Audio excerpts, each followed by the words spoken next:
here, and I just wanted to come to sort of be part of that. Visit ShireSociety.com to read and sign the Shire Society Declaration and learn the reasons why, if you love liberty, you should immigrate to the Shire. Plus, connect with others via the forum at ShireSociety.com. That's ShireSociety.com.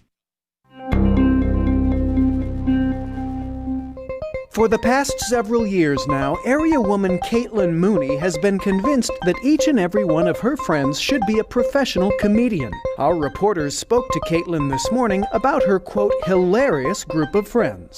Karen is so funny. Like, I can't even explain it. She's always just saying whatever on her mind. She has this totally sassy attitude. You just can't help but laugh. My roommate Rashmi, she always has these hilarious stories that, they're just too much. I'm always telling her that she should just go up on stage and talk.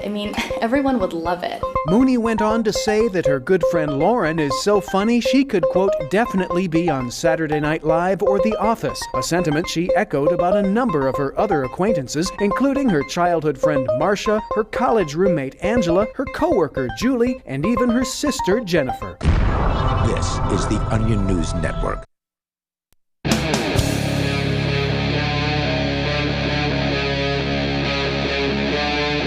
Free Talk Live. It's Free Talk Live, and it is the live Saturday edition of the show. With you here in the studio tonight, it's Ian. And the Reverend Captain Kickass is also here. Yes, indeed. And we will talk to you about whatever happens to be on your mind. If you want to join us, there's a new phone number as well, 603-283-6160. That's 603-283-6160.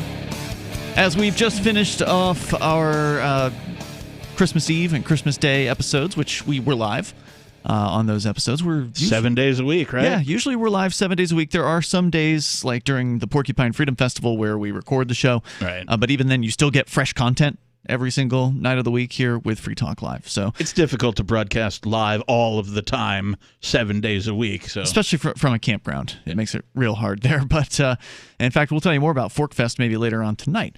But just so you know, throughout the holidays, we are here bringing you fresh content every single holiday. And so thank you for spending them with us. We definitely appreciate that. Indeed. What are your plans for New Year's, listeners? Well, you're not going to Times Square, according to thehill.com. No Dick Clark's Rockin' New Year's Eve? Did he pass away, or is he still kicking I'm sure, but they still had, like, the Rockin' New Year's Eve. That was, like, his legacy. I think they had, I'm trying to remember, what's that douchebag's name? He was on American Idol.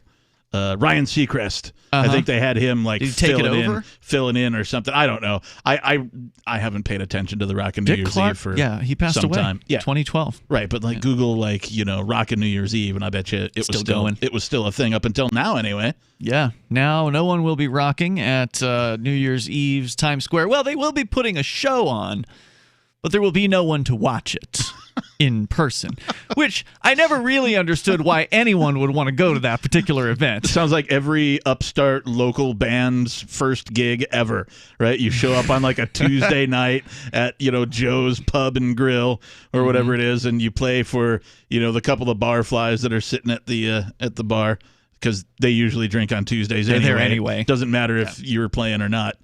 Hopefully you're entertaining and, you give them a show, but... Right. So according to thehill.com, and on the way we will talk about the overdose situation. Apparently you got some dismal numbers, Captain, to share, so that's on the way here tonight. 603-283-6160. And I never understood... Not just the holidays either. Yeah, I never understood... It's been all year. So I never understood the attraction to Times Square on New Year's Eve. I mean, it seems like a really uncomfortable event that has gotten progressively worse over the years. Ever been to a large metal show? Yes, but not outdoors in freezing temperatures. Sure, there are some things about Times Square that stand out. Seems like a bunch of the folks who would attend those polar bear things, they'd be into this. Where it's wintertime and, you strip down to your swimming trunks. I got no interest in that. Me neither, that sort of thing. So, it's one thing to say, okay, come to this thing. It's a big deal. There's a lot of people there. I get that. I mean, I understand the attraction to that. But to just stand shoulder to shoulder with a packed crowd of people waiting for a ball to drop, I just don't feel like it's that particularly of an attractive event. Yeah. But you know what? Some people, whatever floats your boat, whatever it is that's exciting to you. And it got worse over the years, too, because after 9/11, they started to really crack down on security, where you couldn't just walk in from anywhere. They had special entrances where you'd have to get wadded and patted down. And what do you think the odds are? Let's make a bet. You probably won't bet me, but let's just make a prediction that next year that there may be some sort of Times Square New Year's Eve thing, but you're going to either A, have to show some papers that you've been vaccinated, or B, produce some sort of a code on an app, or C, they just won't have one. I'm betting that next year they're going to have something, and it'll be some sort of semi-social distanced / gotta prove that you've been vaccinated thing before you can get into Times Square to celebrate and watch the ball drop. They'll put Ticketmaster in charge of it. Ticket Bastard. It's with a B. I know it's spelled with an M. It's just pronounced with a B. So the Times Square Alliance and Countdown Entertainment announced Tuesday, this is a couple weeks ago, I've been holding on to this one, that the event will not allow people to gather in Times Square on December 31st this year, and instead will be broadcast for television and internet viewers. Dumb. Organizers for the New Year's Eve celebration had previously said in September the event would be mostly virtual in order to follow social distancing guidelines. Also dumb. During the pandemic. Quote, safety of New Yorkers and participants is the priority of Times Square New Year's Eve 2021. Yeah, they say that now, but how long has this thing been going on? How long have they been dropping that thing? As long as I've been alive. What, the ball? They've been having the Times Square New Year's Eve thing, and then somehow Dick Clark got involved with it, and they made a television spectacle out of the whole thing, and it became tradition. And now they're just ooh, we're afraid of something that you have a 99.9% chance of surviving. The event's planners said they've consulted medical experts throughout the planning of the celebration and will ensure all festivities follow New York's restrictions. All people who enter the specified areas will need to follow testing, screening, and safety guidelines. So they're saying that people aren't allowed to gather in Times Square, but anyone entering the specified areas will need to jump through whatever hoops that they're going to make you jump through. So we don't have to wait till next year. Yeah, I don't know if that means the people who are in the bands that might be playing or whatever performers they're going to have. The roadies, if there are any. I'm presuming that only certain authorized individuals will be allowed into this area. Yeah. But they say no one's allowed to, quote, gather. You know what? Screw those guys. Have your own New Year's party. Throw your own. Yeah, absolutely. DIY all the way. You got a basement. You got a garage. You got an upper floor. You got, take over the kids' bedrooms. Whatever you got to do. Why not? Yeah, throw your own New Year's party. The Times Square Alliance and Countdown Entertainment said all people will, quote, remain masked at all times, except when performing, and, quote, will adhere to distancing regulations throughout the production site. They're going to regulate distance. They are. Times Square Alliance and Countdown Entertainment also declared this year's special guests will be the, quote, heroes of 2020, including first responders, frontline, and essential workers, and their families, quote, who sacrificed so much in 2020 to provide care and support for their communities. You know, those nurses who are so busy with their ICUs that they have time to make dancing videos. TikTok. More of which have come out recently, by the way. Really? Yeah, I don't know if you've seen any of these. But there's at least 2 that I've seen within the last few days. I think I've seen one, but it was a long time ago. So I haven't seen. I heard about it, and I'm like, oh, okay, that's a thing they're doing. Whatever. They're still doing it. Even though there's all these news reports that the hospitals are so overrun, yet they have time to make choreographed dance videos. I mean, look, it's hard enough to do a dance on your own, but it cannot be easy to choreograph dancing with other people. I mean, that takes extra practice. It takes practice and some management and some direction, right? That can be accomplished with 1 to 5 people or something like that. If somebody has any sort of experience in choreography at all, as far as dance, even if they only did some sort of dance recital in high school or middle school or something like that, a smart person should be able to pull something like that off. It's the making of the videos. I think that's the more difficult part, where you have to do all of the editing, different angles, and set it to the music. They're not that involved. Fancy. Yeah? No, it's just one camera, somebody with their cell phone shooting in the office. I mean, it's not a production of any sort. Yeah. But it is choreographed, which means they practiced it. Yeah. Right? So it's not like they just did a one-off, hey, let's just dance for the camera and be silly for 15 seconds. It's let's practice this dance, make sure that we're choreographed in unison. We got to get it right. We don't want to look stupid on the internet. Like how about taking care of patients would make you look less stupid than a choreographed video? Well, hey, look, I don't care if somebody takes some time out of their day to have a little bit of fun at the workplace. Like that doesn't bother me. But to be of the belief, they want us to believe that they're so overtaxed and they're so, busy or whatever, but yet they have time for this? That's what is the weird thing about it. We saw that at the onset of the, quote, pandemic, unquote, and I'm using quotes around pandemic these days, or at least today anyway, or this minute. We saw at the beginning when, the military rolled out ships to, port cities, and they built, these temporary hospital facilities in football stadiums and stuff, and nobody used them, right? So even if they were overwhelmed, there's something in place to handle that. If you want to join us here, 603-283-6160. That's 603-283-6160. Coming up, overdoses. The numbers, they're not good, as you might have guessed. It's Free Talk Live's Live Saturday show. Want to accept Bitcoin at your online store? There's a good chance you already have what you need: a WordPress using WooCommerce and a Bitcoin address. Now all you need to start taking Bitcoin payments on your website is the AnyPay app on your Android or iPhone. Just paste your Bitcoin address into AnyPay, then connect it to your website with our one-click plugin for WordPress. Now your website takes Bitcoin, start to finish in 15 minutes or less with no complicated steps. Download AnyPay from the App Store today. What if the United States and the Soviet Union had fought on land, sea, air, and the astral plane, struggled for dominion across parallel dimensions or on the surface of the moon? What wonders would have been unveiled? What terrors would have haunted mankind from those dark and dismal dimensions? Come closer, peer through a glass darkly, and discover the horrifying alternative visions of World War III from some of today's greatest minds in science fiction, fantasy, and horror. Weird World War III. Available now from Baen Books at baenbooks.com. Are you tired of governments murdering people around the world? Stop using their money. There is an alternative. Bitcoin is a stateless, free market, non-political currency. Bitcoin cannot be inflated or controlled by any government.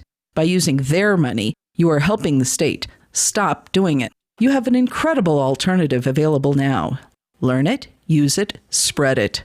Get started with Bitcoin at bitcoin.com. That's bitcoin.com.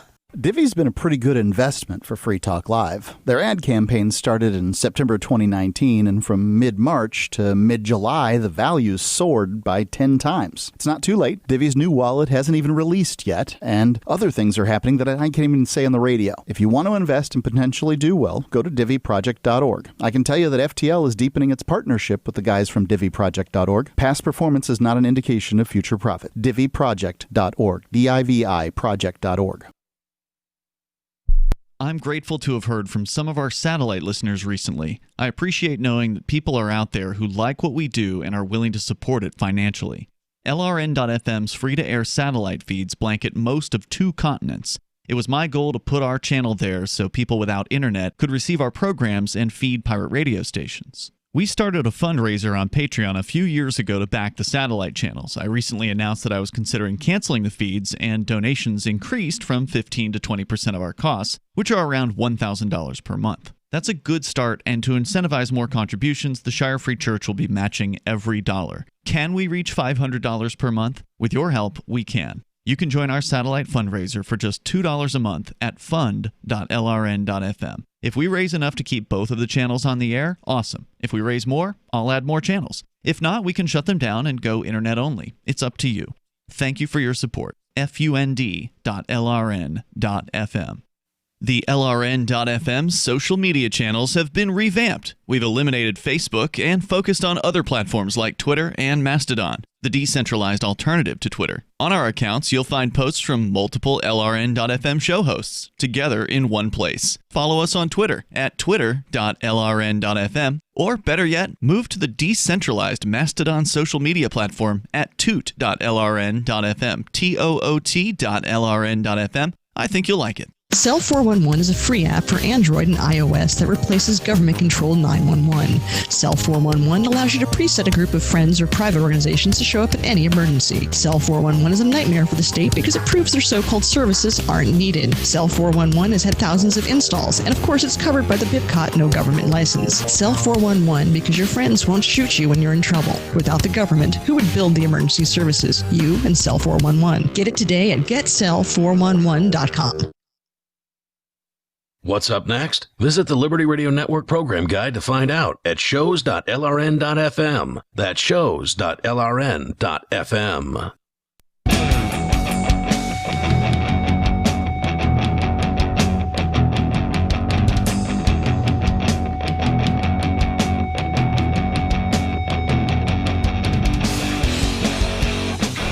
This is Free Talk Live. It's the live Saturday episode of the program. If you can't get through to our phone lines tonight because they're busy with calls, you can always call us through our Matrix chat server.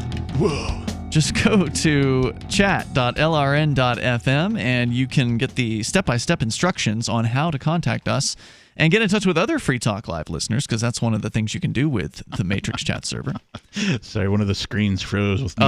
Frozen with on me doing the devil horns. Nice. It's a pretty good That's shot, a really actually. good. Yeah.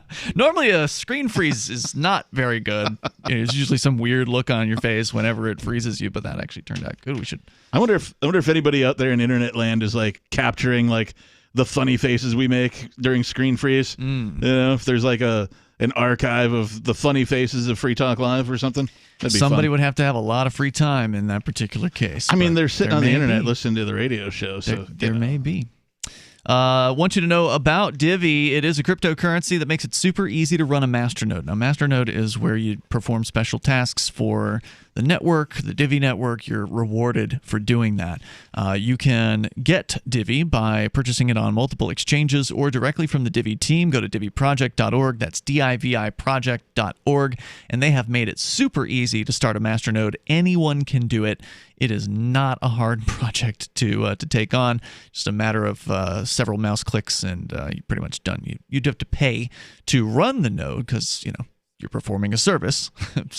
But it is a bit of an investment, and might be one worth looking at. Diviproject.org. That's diviproject.org. It's done well for Free Talk Live so far, and we've had Divi on board with us for more than a year at this point. Diviproject.org. As we go to your calls and your thoughts, Ian and the captain in the studio. We've got, was it Ginny or Jimmy in Massachusetts?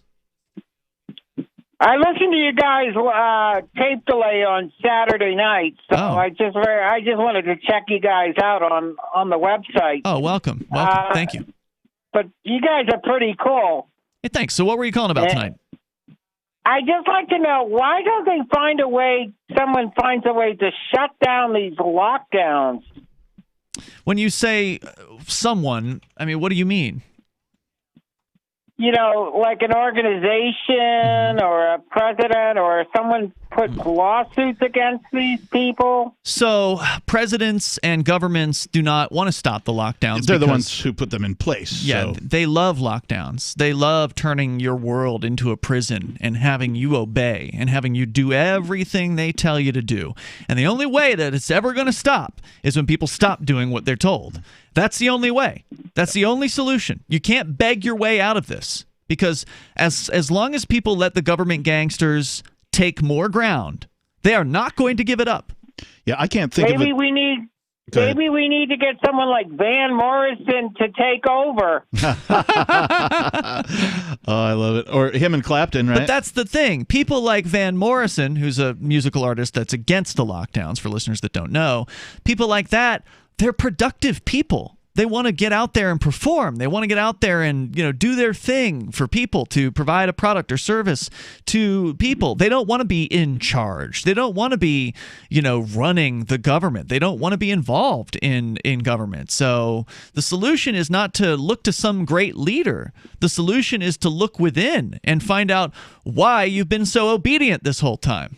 Yeah, I can't think of a time when the government has taken away people's liberties or freedoms or civil liberties, whatever you want to call them, and given them back. Yeah, no. The closest you get to that is the ending of Prohibition, which didn't really end. It just became government controlled. Pre-Prohibition, you could just make alcohol and sell alcohol and provide alcohol. You didn't have any licensing. You didn't have to pay fees. You didn't have to be monitored. It was highly unregulated. And then Prohibition happened. And then instead of just turning back the clock and going, okay, well, we made a mistake and it's over now. No, instead, now it is completely controlled by the government in almost every way, shape, or form.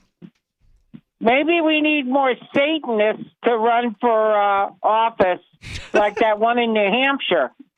Well, maybe. You're talking about Aria DeMezzo, who is actually one of our co-hosts here on Free Talk Live. And Jimmy, thank you for the call tonight. I appreciate hearing from you. Aria's campaign was great. It was noteworthy. It got a lot of... She blew up. It got a lot of press attention. She got a lot of interviews on a lot of leftist podcasts to really talk to them about the ideas of liberty, which was good. Great outreach project, and a total success.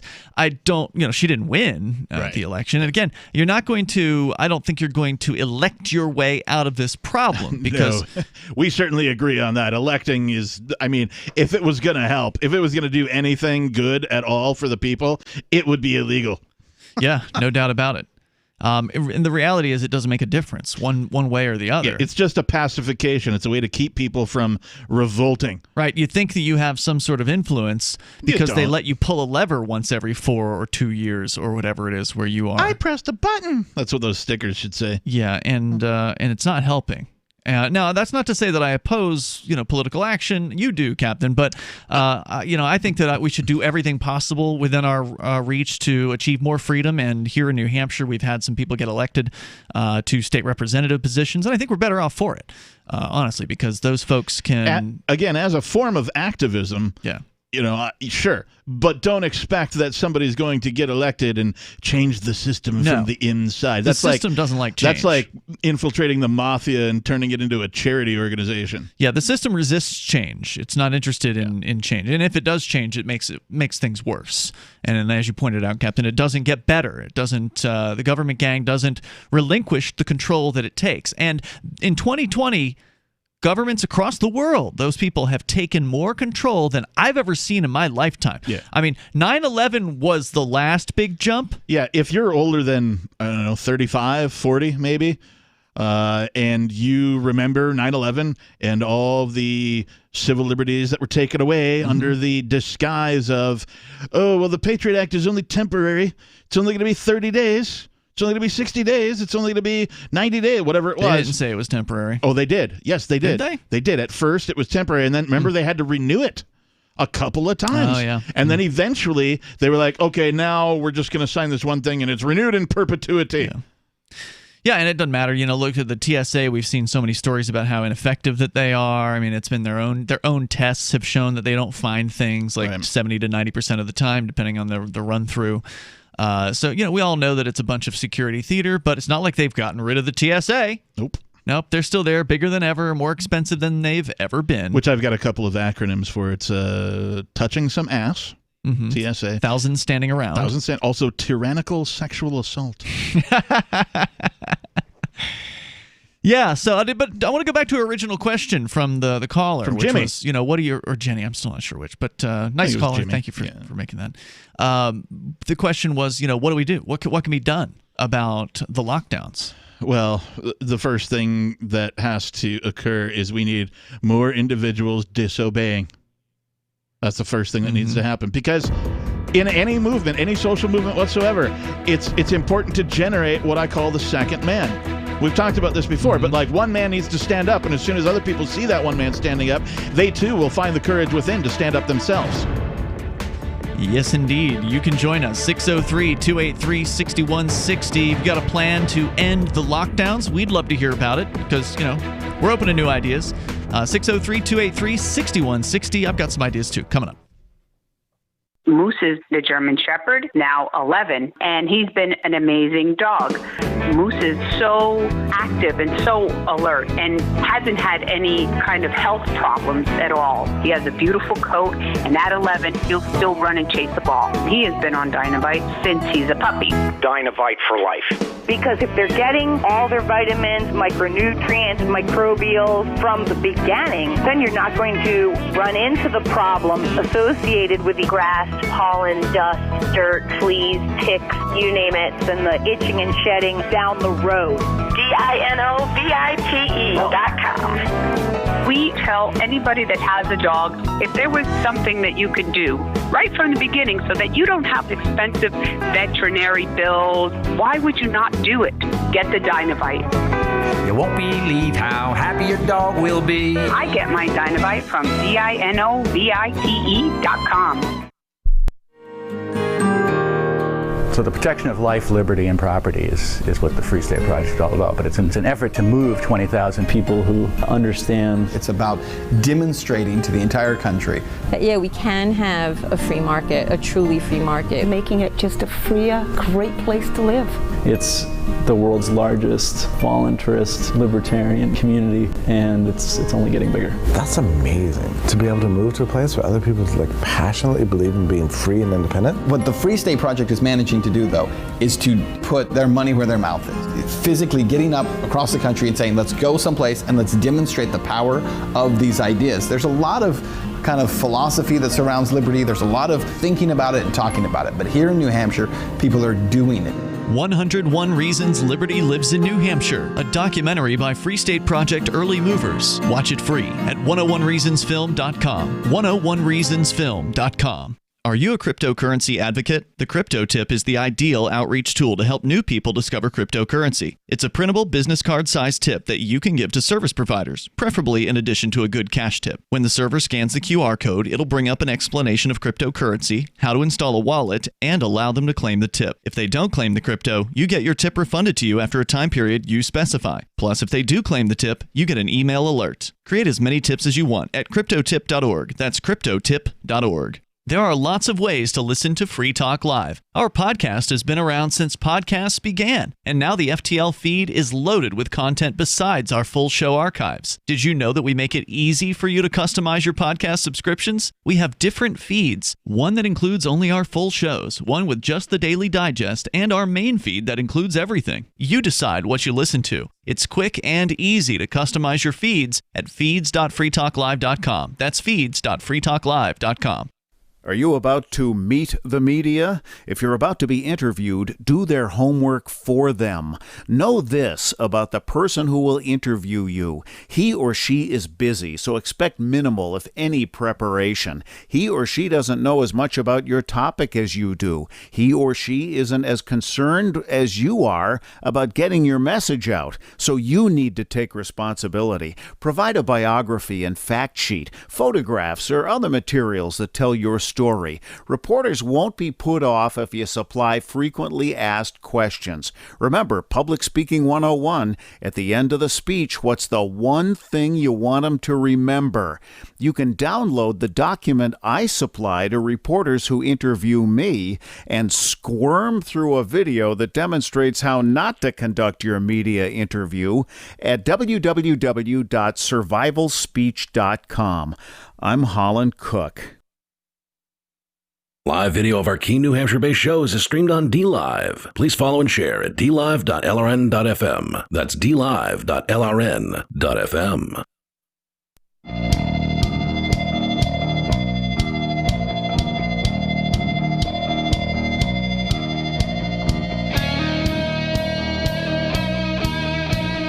It's Free Talk Live. We do a radio show with open phones. That means you can call in. You can talk about anything you want. Our number is 603-283-6160. That's 603-283-6160. With you in the studio tonight, it's Ian. And the captain. And if you want to reach people with the ideas of liberty, you can do that from the back of your car with libertystickers.com. What, like out of the trunk? No, silly. Bumper stickers. You know that people love to read bumper stickers. They do, it's true. There's a vast selection of witty, poignant pithy and downright bombastic liberty-oriented messages at libertystickers.com. Plus, they'll custom make stickers for you. You know, if you get like a store or an event or a band or whatever, you want to make your own bumper stickers, get 1,000 of them or whatever. Get Kick-Ass Parody Project stickers? You could totally do that. Wow. Yeah, and they look great. If you've seen the Free Talk Live bumper stickers, you know the quality of Liberty stickers. So go to libertystickers.com. I just had this picture in my head of some guy in a parking lot with his trunk open going, "Hey, buddy, you want to buy some freedom? Want to get some freedom? I got freedom over here." Well, actually, let's come back to the topic that we were talking about with the last caller about what do you do about these lockdowns? Because, it's happening. They've taken away all kinds of freedoms. How do you get it back? Massive civil disobedience. What do you do? How do you do that? I don't know. You get on the radio and blab about how we need massive civil disobedience. Well, and we've seen it actually in other countries. So, for instance, Vancouver, Canada recently had people walking through the streets, hundreds of people without masks on. We've seen that in, I think, Germany. We've seen it in the UK. We've seen a variety of different places with large numbers of people being very disobedient. And that ultimately is the solution. Well, we need more of that. Yeah. More. That's obviously not enough. Mainstream media likes to ignore that kind of stuff because they know it'll go away because people have to get back to their lives and that kind of a thing. But no, that it needs to be sustained. I don't know how to sustain it. If I had the answers, I would be doing that right now. Yeah. The best I can come up with was move here. Yeah, only if you love liberty, though. We don't BS want people my way into being on this show. Yeah, that's the thing, though. We don't want everybody to move to New Hampshire. We only want people that actually care about freedom. Well, So okay. There's some people who, for instance, they're against masks, but they also are against other freedoms, right? So I've encountered these people. Yeah, we want to make sure that only the people that move to New Hampshire are people that really understand what freedom means, and that in order to have liberty, you have to allow other people to be free. You have to allow them to make their own choices for themselves, even if they'll choose things that you wouldn't. As long as you can allow other people to be free and you get that, then you probably would really enjoy being here in New Hampshire. There's a great little documentary called The 101 Reasons Liberty Lives in New Hampshire. It's about an hour in length, and it covers literally 101 reasons in an hour's time. So it's a pretty quick-moving piece. You can go to 101reasonsfilm.com. If you think of yourself as a liberty-loving person, you really owe it to yourself to spend an hour of your time with this movie and watch it and see what you think about it. Because that's the reason you and I moved here, Captain. It wasn't that particular movie, but I will say it certainly helped. I've seen it. Yeah, the 101 Reasons before, because when I moved in 2006, and the movie didn't come out until 2014. I was pleasantly surprised that the producers of that particular film were pretty concise with the 101. I was like, there's really 101 reasons. And then I watched the movie. I'm like, yep, there's 101. There's probably more than 101. The movie is actually based on a text list that was created back in, 2003. Yeah. So it's an old list that's been updated, I think, over time. But it was that list that convinced me to move to New Hampshire as a liberty-loving activist, because that's what we want. We want people who are willing to stand up. We want the people who are willing to disobey, willing to do things like, run for political office, willing to do things like open their business without asking for permission, doing whatever it is that it takes to be more free. The thing is, if you can gather people who are of a like mindset together in the same place, then there's all kinds of other options. Yeah, you can start to affect up. Change in different ways. Right.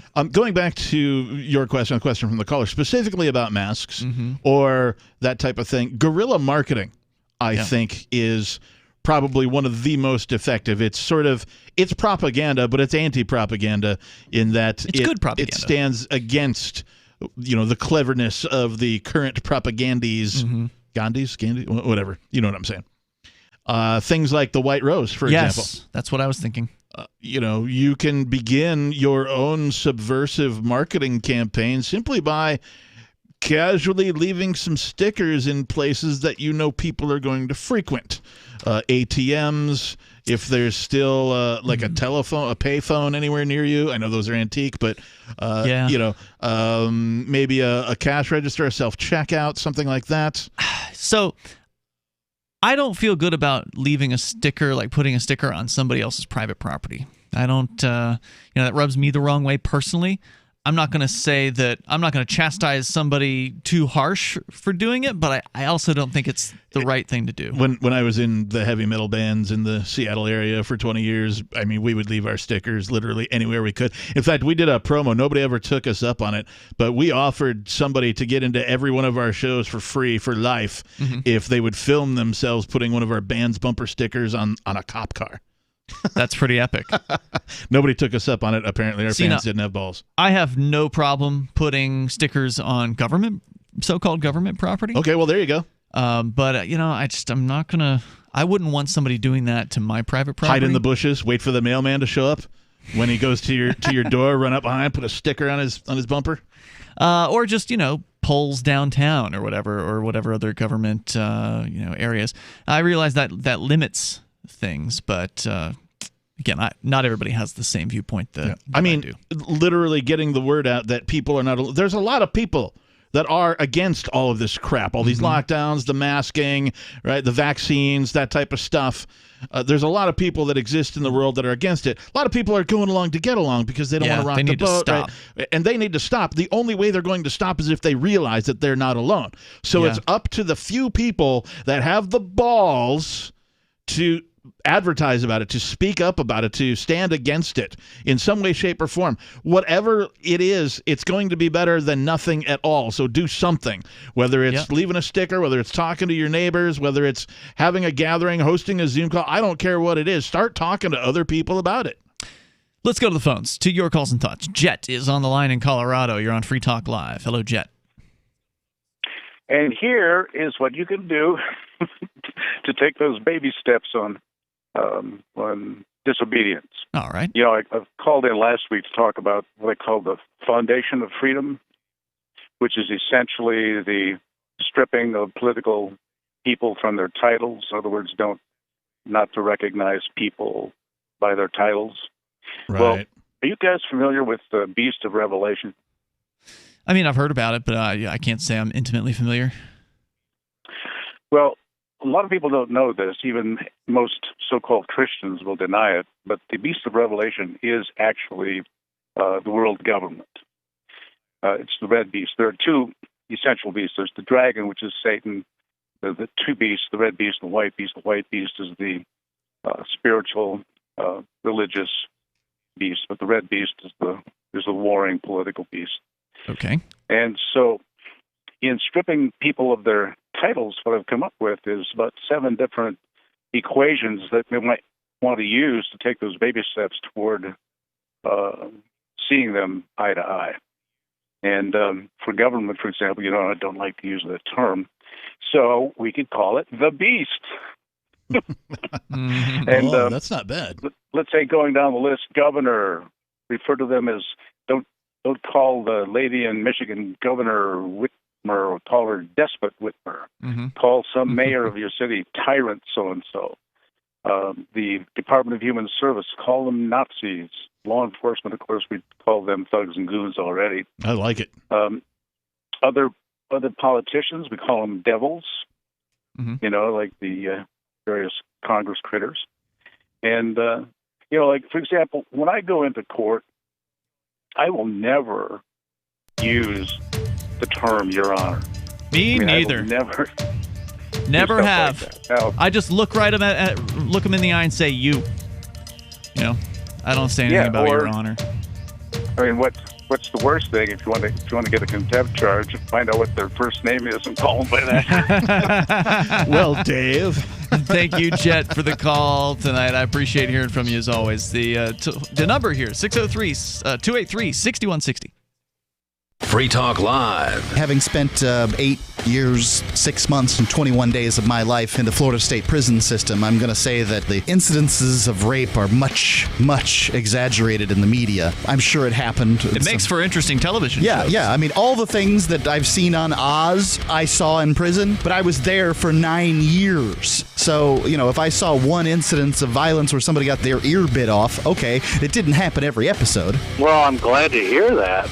I mean, it is a public perception, though, and people, it's almost a joke, or it's like a wink and a nod. Yeah, sure. Bubba's going to get you when you go to prison. That's exactly the idea. As though sodomy somehow fixes people's broken minds.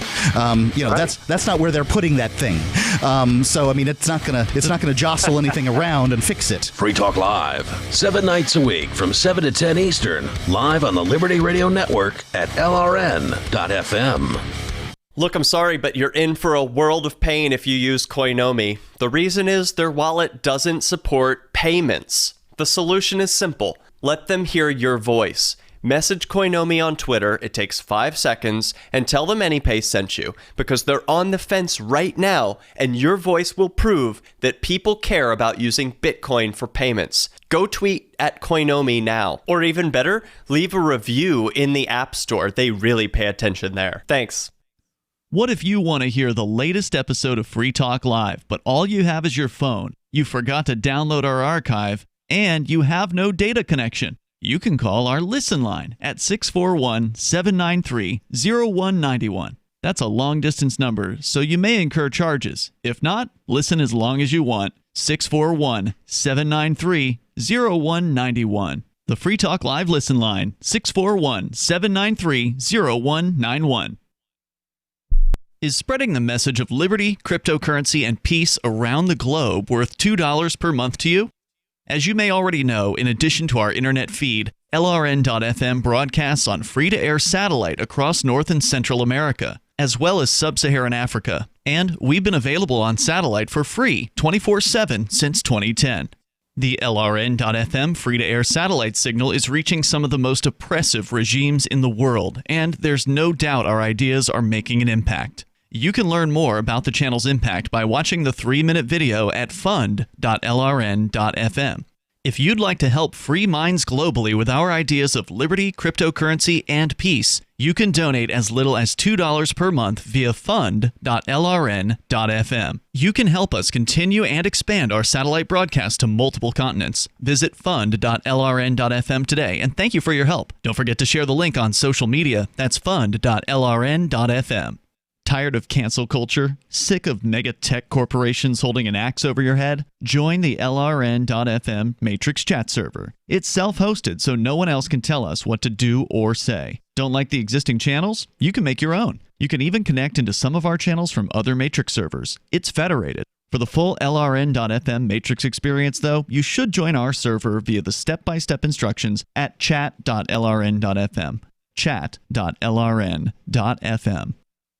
Should you be able to earn an honest living free from senseless government interference? The Institute for Justice thinks so. That's why we've spent years defending hard-working men and women from pointless government regulations. Nationwide, IJ has created opportunity by reducing government power, but there is still more work to be done. Visit our website today at ij.org.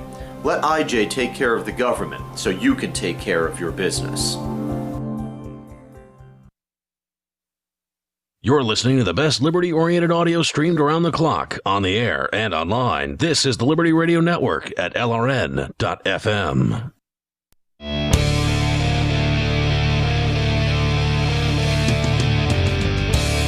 Free Talk Live. Live Saturday show. The number here is 603-283-6160. With you in the studio tonight, it's Ian. And the captain. 603-283-6160. For a long time, liberty-minded people have wanted a directory of freedom-friendly businesses online, and we do have one now. It's a pretty great site. It's liberty.menu. You can go and use liberty.menu for free. You just go there and create an account and then put the things that you do up there. Maybe you've got a business. Maybe you have internet content that you're the creator of. Oh, that reminds me. Let me write that down. You're going to put lordkickass.com up there? I should. You totally should, especially because you got some really cool parody songs that people need to find out about. So check him out over there at lordkickass.com. But liberty.menu allows you to add your business, your events that you're the creator or the promoter of, digital content that you're the creator of, and it's all available on a map that you can easily see who's where and what they have to offer. Very, very handy site. Get on over to liberty.menu. Oh, and it's free. So, unless you don't want people to know that you care about freedom at your business, you should be there. Liberty.menu. We go to your calls and thoughts. In this case, Mark Edge calling us from Florida. Wait, we have a host that's named Mark Edge. Is it a coincidence? Could be. It's more than a coincidence. I'm calling in. Wait, here you are. What time is it wherever you are? It's in Florida. Oh. It's East Coast time. Oh, well, never mind then. You like to do this thing I call gallivanting. I know that's one of those words that people rarely use, so I don't know where you were gallivanting about recently. So, yeah. I just wanted to call in with sort of a COVID report from Florida. So, okay. Parts of the United States are a real mess. I mean, they've got lockdowns going on and masks, and there's a breakout of COVID and whatever's going on, right? Here in Florida, they have done away with the lockdowns long ago, just like they did in New Hampshire, and the masks are still sort of used for grocery stores and places like that. But I got a doctor's note that says I don't have to wear a mask. So I've been emboldened to wear a mask even less often than I was before. Oh, good for you. And so far, no one said anything. Mm-hmm. Now that you have this magical piece of paper, nobody has even questioned you? So instead, I have the magical piece of paper in my pocket instead of a magical piece of paper over my face. Right. Yes. Mm-hmm.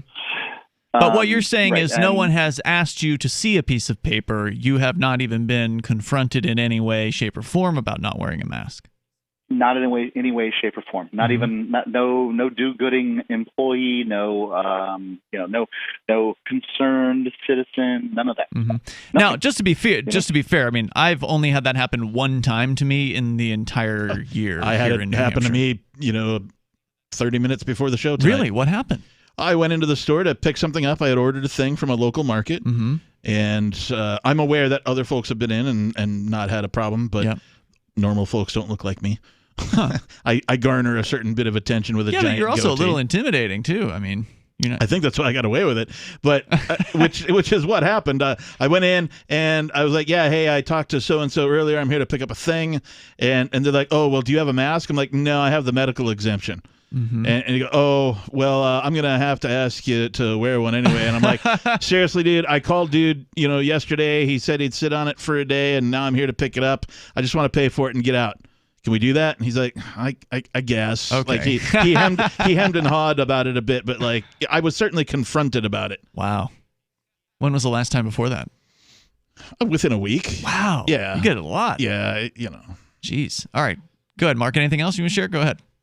That's really what it was. Is that I want to make sure that those that are in lockdown America realize the other half of America isn't locked down, and a lot of people are picking up and moving, and there's good reason to at this point. I know several people, Mark, that are actually moving to Florida. Several, I mean two. Probably, maybe three, but like I know two people that are like, one specifically from the Seattle area. It's like, I'm done. I've had enough. Where can I go where it's more free and less, weather-wise, less rainy? And somebody was like, Florida, and they're like, okay, well, I'm going to Florida. Yeah, cool. Florida's got some advantages. You don't have to shovel sunshine. That's for sure. And the other thing I wanted to talk about is that I was taking my dog out for a walk this evening, and I've had this question that nags at me every once in a while when I go out. And tell me, guys, if you've experienced any of this. When I go out, sometimes I'll see little signs in people's yards that sort of indicate that they don't want a dog to poop there. Either they'll have a pooping dog with a circle slash through it, or it'll say, there's all kinds of these signs. Sure. And I'm curious as to what they mean. Signs are the closest thing we have to a social contract, like a real one, right? Like people write things down. It's their property, and you should probably obey them if they do. If they've taken the time to put a sign out, you should probably try to obey it. Sure. But I carry bags to clean up after my dog because I'm a responsible adult, right? Yeah. And I'm like, if the dog decides it's going to go here, this has never happened to me, but if it did, then what am I supposed to do? Pick it up and run to the next yard? I think the suggestion would down? be that you should control your dog and wait until you get to the next yard. I don't know if people who put these little signs up understand that dogs don't poop that way. that when they want to poop, they're going to poop then. Well, no, that's not necessarily true. If you don't let the dog go onto the grass, odds are it will not poop on the sidewalk. So all you got to do is just keep your dog off the grass and then just walk to the next yard and you're good to go. Yeah, there's certain obedience training that you can give to dogs that will make them less prone. I mean, dogs are creatures, and so if there's something going on, they're having a little bit of the gut rumble, it's something that they can't control. They're going to, just like humans, they're going to go when they got to go. If you've ever, had to hold yourself too long, and you get that, so that's going to happen. But most of the time, you can train your dog to go on command if. As wow, I mean, I guess you could do that. That's an interesting. Or at least be like, give them some sort of signal that no, this is wrong. And then when you get to the place where it's okay, you go, okay. Here's what you can do: you keep the dog next to you, so you have it heel, right? Like it's walking next to you, and so that way you keep the the leash real short, and it cannot go into the grass. It stays on the sidewalk with you until the point at which you are in a yard in which you can, let the dog go.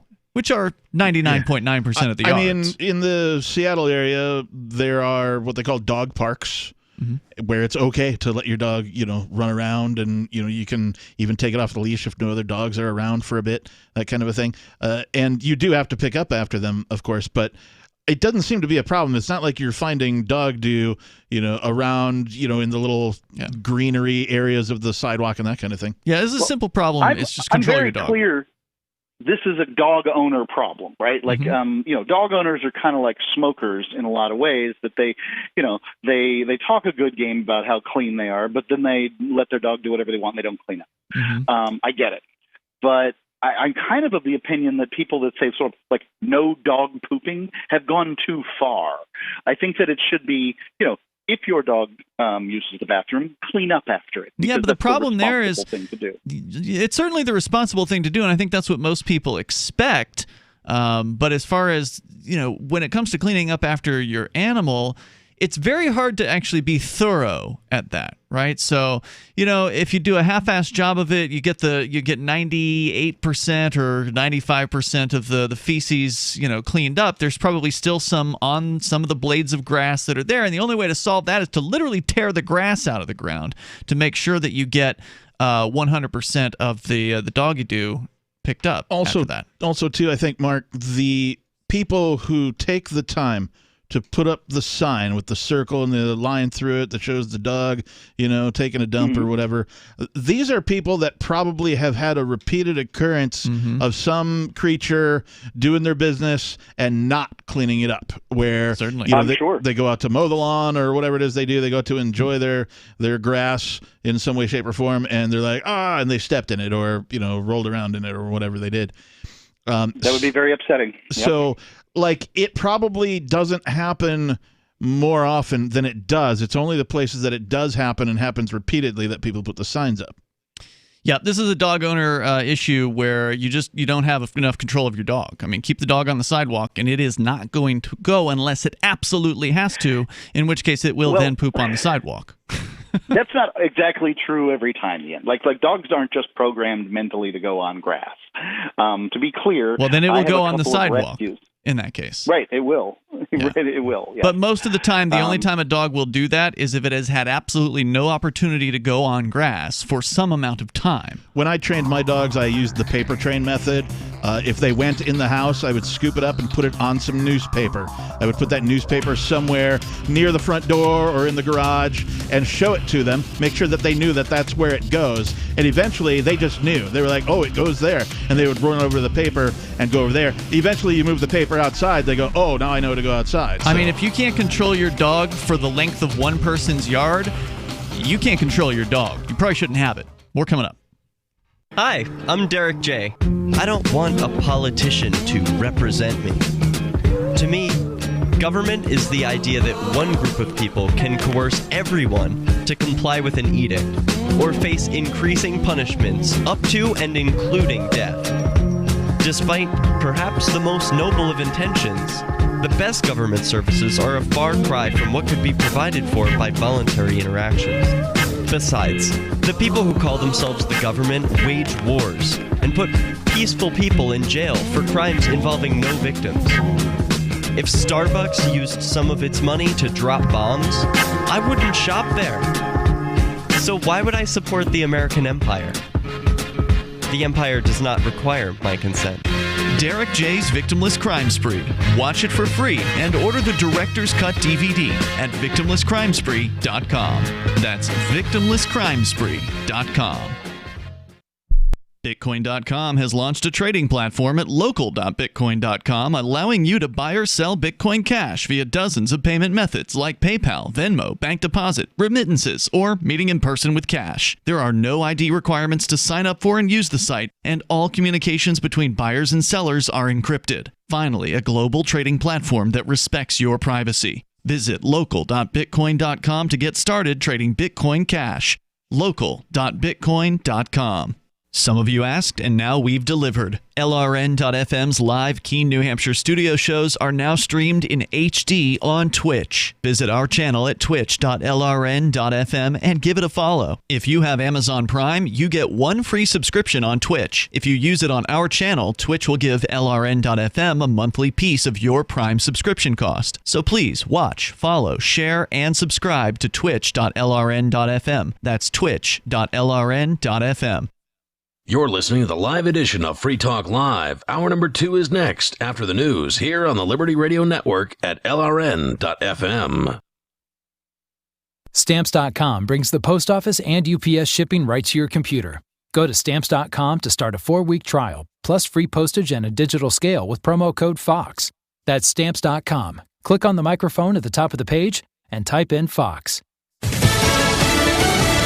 A person of interest identified in the Nashville bombing. I'm Roger Stern, Fox News.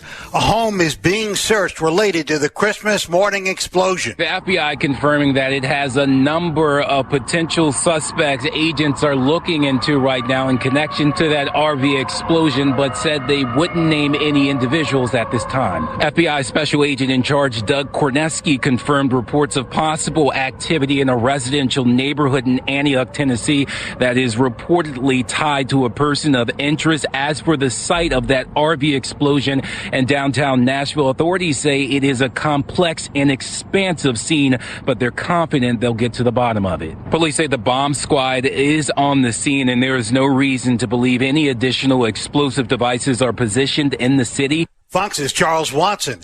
Congress approved the $900 billion coronavirus relief bill. Now the president is demanding $2,000 payments to individuals instead of the $600 stipulated in the bill. Republican Congressman from Arkansas, French Hill, on Fox's America's News headquarters. With the help of President Trump and Secretary of Treasury Mnuchin, we got a bipartisan, overwhelming support for this $900 billion COVID-19 relief that helps our small businesses, helps those on unemployment, has rental assistance in it, and has the family payment for a family of 4 of $2,400. The bill includes government funding. If not signed, federal offices could shut down Monday at midnight. Some protection from COVID-19 for those who've had it. 2 studies published this week, one from Oxford University in England, the other by the U.S. National Cancer Institute, suggests that people who recover from COVID-19 can have immunity to the virus. Fox's Evan Brown. America is listening to Fox News. This holiday season, more people will be mailing stuff than ever before. Stamps.com brings the post office and now UPS shipping right to your computer so you can mail and ship anything from the convenience of your home or office. With Stamps.com, you can print postage on demand and save money with deep discounts you can't even get at the post office. Like 5 cents off every stamp, up to 40% off priority mail, and up to 62% off UPS shipping rates. Print official stamps and labels right from your computer for any letter, package, or class of mail, anywhere you want to send. Once your mail's ready, schedule a pickup or drop it off. It's a no-brainer. Don't spend a minute of this holiday season at the post office. Right now, listeners get a special offer that includes a 4-week trial plus free postage and a digital scale with no long-term commitment. Just go to Stamps.com, click on the microphone at the top of the homepage, and type in Fox. Stamps.com. Enter Fox. Go right now to Stamps.com. Enter Fox. The Biden transition team staying informed about the bombing in Nashville. President-elect Biden has been briefed on the explosion in Nashville, Tennessee. The president-elect and Dr. Biden thank all the first responders working today in response to the incident and wish those who were injured a speedy recovery. Fox's Jackie Heinrich. Socialism versus capitalism. A new poll looks at what Americans prefer now and going forward. Justin Haskins of the Heartland Institute on Fox and Friends. I do believe that there is a large contingent of younger people who are moving in the direction of socialism. And if we don't change direction, if we don't stop that growth, then we are going to see this train continue to move in that direction. The poll reports that 75% of On Free Talk Live, we're bringing people to the ideas of liberty every day. From wrestling superstars like Glenn Jacobs. You guys really are having an impact, I believe. Like I said, a lot of where I am now is due to listening to Free Talk Live. You changed my mind on some very important issues years ago. To random people tuning in on the radio. I was kind of stuck in the left-right paradigm. I heard your show by chance on a Saturday night. From there, I went on, joined the Free State Project, and become an amplifier. So, I mean, that's really the reason why I amp is because I know that if it wasn't for you guys being on as many stations as you are, I never would have found the ideas of liberty. Your amp will directly change more lives by getting Free Talk Live in front of people looking for talk radio online and on the air. When you amp Free Talk Live, you get perks like access to the AMP-only Facebook group and AMP podcast. Visit amp.freetalklive.com. It's the Onion Radio News. An area man doesn't know what to do with all the extra ketchup packets. This is Doyle Redland reporting.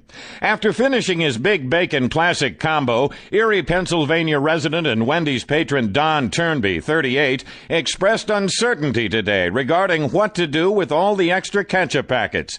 Turnby had asked for extra ketchup upon placing his order for a ketchup-necessitating Biggie fries. Well, I knew it was too many ketchups because I usually only need 3 or 4 for my Biggie fries, but I just took them anyway. At his nearby home, the Turnby pantry is crammed with hundreds of other restaurant condiments, including single-serving packets of Taco Bell mild sauce, Arby's horsey sauce, soy sauce, McDonald's Chicken McNuggets hot mustard sauce, pats of shed spread country crock from Ponderosa Steakhouse, and a selection of Smucker's jellies and jams from several area diners. Doyle Redland for the Onion Radio News, online at theonion.com.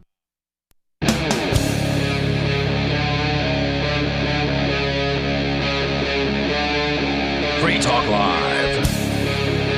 It is Free Talk Live, kicking off the second hour here of the program. Coming up, consequences. Predictable consequences of locking people down, including suicide, drug abuse, drug addiction, and I've got a story about divorce rates. All of these things. The story I have is about overdoses specifically. Yes. It's a follow-up to a story we did previously from San Francisco, talking about how San Francisco has seen more overdose deaths and that type of thing. Compared to previous years. Compared to by like a large margin. Yeah. But they've also had more of those deaths than they have had from COVID-19. Yep. So we talked about that. We'll get into it further here. Your calls and thoughts are welcome, though. You can bring up what you want at 603-283-6160. That's 603-283-6160. And, you know, whether you want to talk about your own personal experience, because I imagine that there are people within the sound of our voices who have thought about killing themselves, who have thought about, you know, falling off the wagon and going back into a drug addiction that they might have, you know, beaten for some number of years, going ahead and just, you know, well, you're bored or you're depressed or you lost your job or whatever other bad things happened to you this year. You know, how many people started doing drugs again that had stopped? Right. How many people spiraled down even further from a weekend warrior to an everyday user or whatever? So if you want to tell your story, you can here at 603-283-6160. But, Captain, you've got some numbers that are more looking at the entire United States. Is that right? I do. It's true. Okay. Are we ready for that? Okay. Let's talk about it. This is from breaking911.com. The headline is CDC report finds largest number of overdose deaths ever recorded in a 12-month period. Wow. Over 81,000 overdose deaths. Deaths, yeah. Over Wow. 81,000 drug overdose deaths occurred in the United States in the 12 months ending in May 2020. So the tail end of the pandemic. Now- right? So from May 2019 to May 2020. Now, what we probably don't know is whether these overdoses were intentional or if they were accidental. I don't think, I don't know. I can't speak for the CDC. I think they record overdose deaths regardless of, the intent. The intent. So, yeah, but it's a good point. It would be nice to be able to tell those apart. Oftentimes you can't. Yeah. Right? How do you know the intent of a person when it comes to the overdose death? That's a good Did they point. mean Yeah, it? you don't know. They don't get to tell you. Or did they just, oops, well, I got too high and now I'm dead. Right. And that happens. And they both happen. People who are doing drugs in the black market, they don't know how to measure their doses because you don't necessarily know what you've purchased. And so you really are just kind of throwing caution to the wind and seeing how it goes. Now, we probably won't know the CDC's numbers until May of 2021 for the next period of time, right? This was reported in May of 2020. Right. So May 2019 to May 2020. Well, that was half a year ago, right? June, July, August, September, October. Hold on. November, You're saying December. these numbers were from May? Yes, correct. So it was 80,000 from 81,000 from May of 2019 to May of 2020. Oh, wow. Yeah. Okay. Yeah. And it's the largest number of overdose deaths ever recorded in a 12-month period.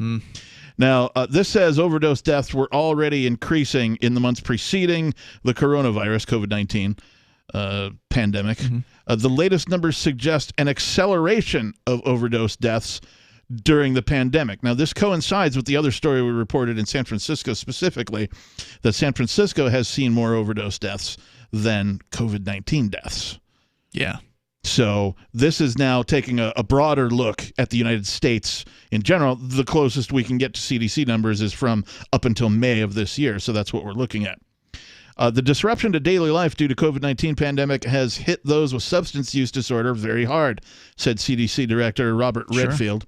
As we continue to fight to end this pandemic, it's important not to lose sight of different groups being affected in other ways. We need to take care of people suffering from unintended consequences.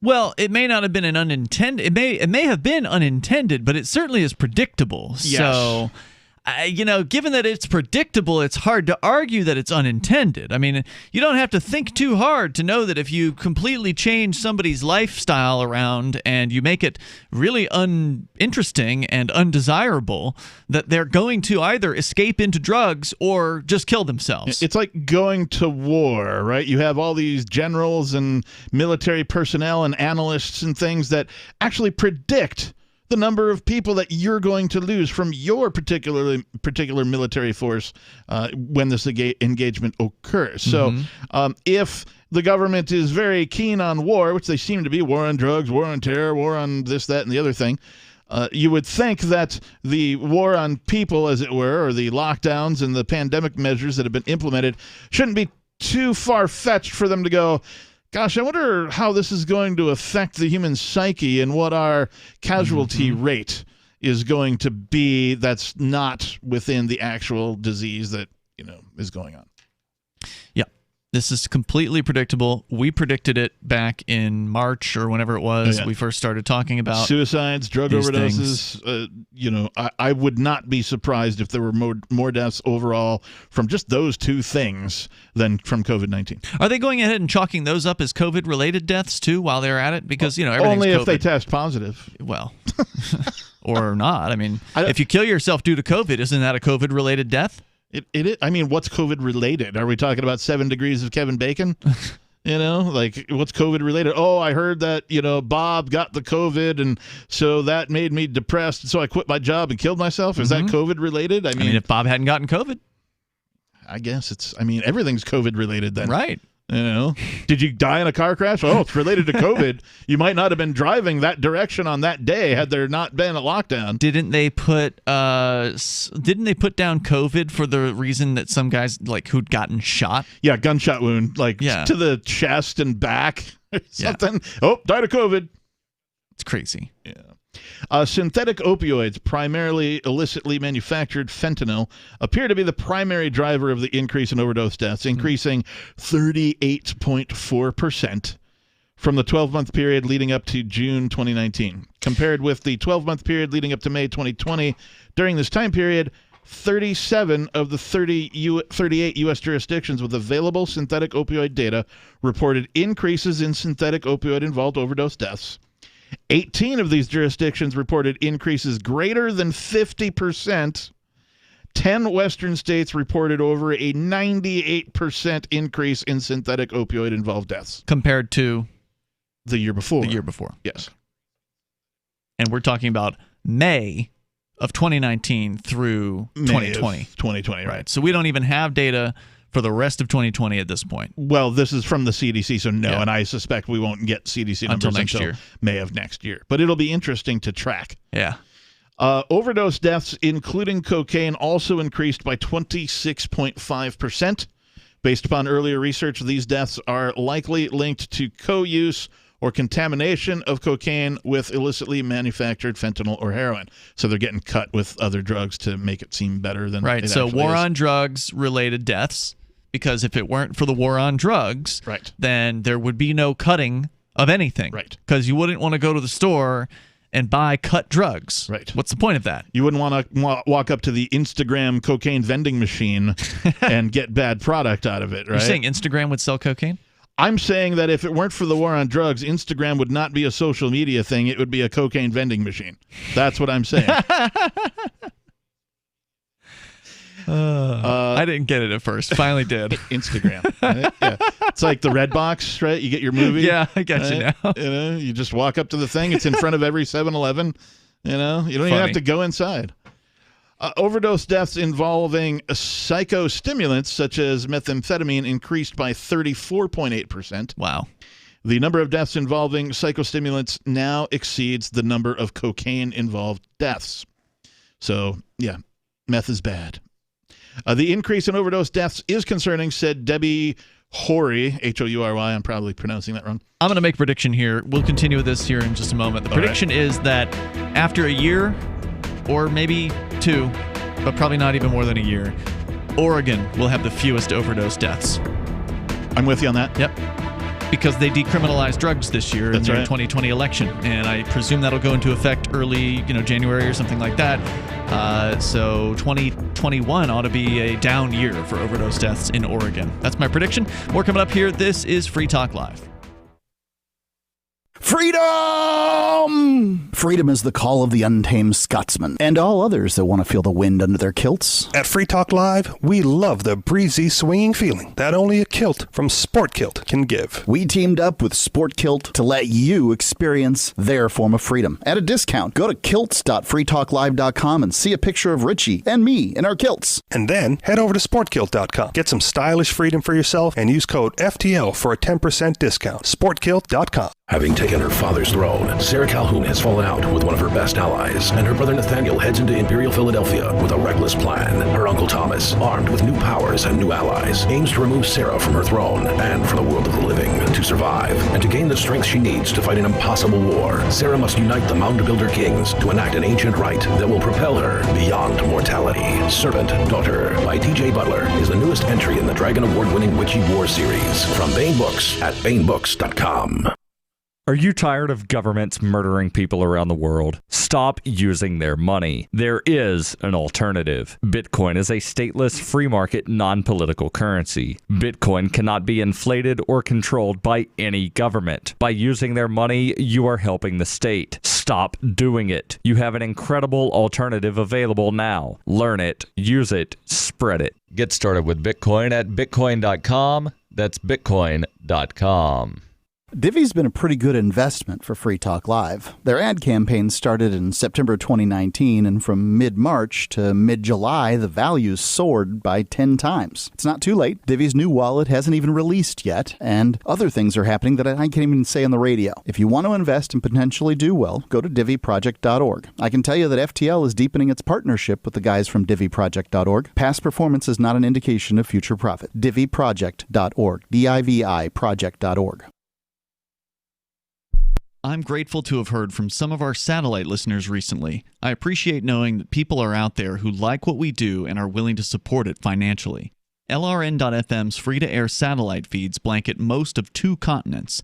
It was my goal to put our channel there so people without internet could receive our programs and feed pirate radio stations. We started a fundraiser on Patreon a few years ago to back the satellite channels. I recently announced that I was considering canceling the feeds, and donations increased from 15 to 20% of our costs, which are around $1,000 per month. That's a good start, and to incentivize more contributions, the Shire Free Church will be matching every dollar. Can we reach $500 per month? With your help, we can. You can join our satellite fundraiser for just $2 a month at fund.lrn.fm. If we raise enough to keep both of the channels on the air, awesome. If we raise more, I'll add more channels. If not, we can shut them down and go internet only. It's up to you.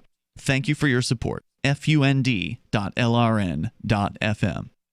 So you've heard all 3 hours of the latest episode of Free Talk Live, and you're still hungry for liberty-oriented audio content? Did you know that we have another 24/7 audio stream at lrn.fm? The Liberty Radio Network airs the latest episodes of some of the best liberty-oriented podcasts on the internet around the clock. In addition to recorded content, you'll also hear live shows like Free Talk Live, originating from our Keene, New Hampshire studio. So listen anytime at lrn.fm. That's lrn.fm. I'm crazy about My Magic Mud. This is the most important oral care product created this millennium, and I'm not kidding. We all have different opinions on politics and issues, but we all have mouths. And I want yours to be as clean as possible, with teeth as bright as they were meant to be. I will never be without My Magic Mud. It's a little surprising, but man, does it work. If you only listen to one thing I say ever, go to mymagicmud.com and get 20% off with code FTL. mymagicmud.com, code FTL.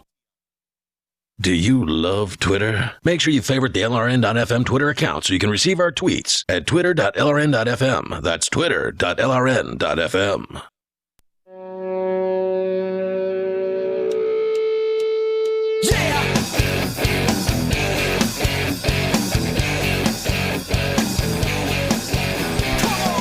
It's Free Talk Live. You can bring up whatever you want here. The number for you is 603-283-6160. With you in the studio, it's Ian. The Lord Reverend Captain Kickass is also here. 603-283-6160. Free Talk Live is brought to you by AnyPay 2.0. Now, AnyPay 2.0 is here, and that means that cryptocurrency payments are now faster than they have ever been. Got my dinner with, what did I pay with tonight? Bitcoin Cash. Excellent. So did I. Nice. But we went to two different places. We did, indeed. Because you can do that here in Keene, New Hampshire, Crypto Mecca, thanks to AnyPay 2.0. If you're using Edge Wallet, which is what I used. I also used Edge Wallet. Hand Cash or Bitcoin.com's wallet or Dash Wallet, your experience will be smooth. But if you're using some of those other wallets, it might not work at all. What's awesome about the Edge Wallet is that they support the FIO thing, which means you can get a vanity, FIO, whatever you can get a vanity address. So if anybody wants to tip me, it's Captain Kickass at Edge.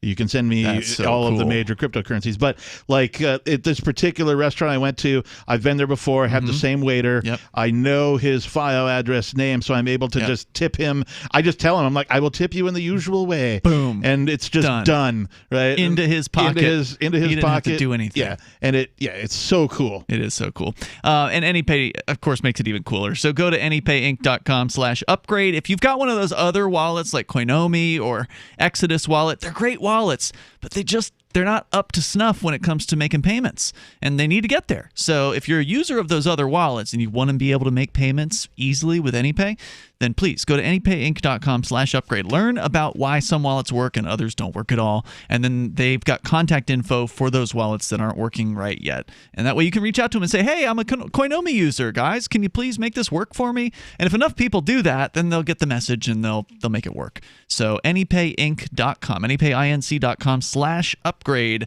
So, Captain, you're telling us numbers, surprise, of overdose deaths are up. The largest in any given 12-month period in U.S. history.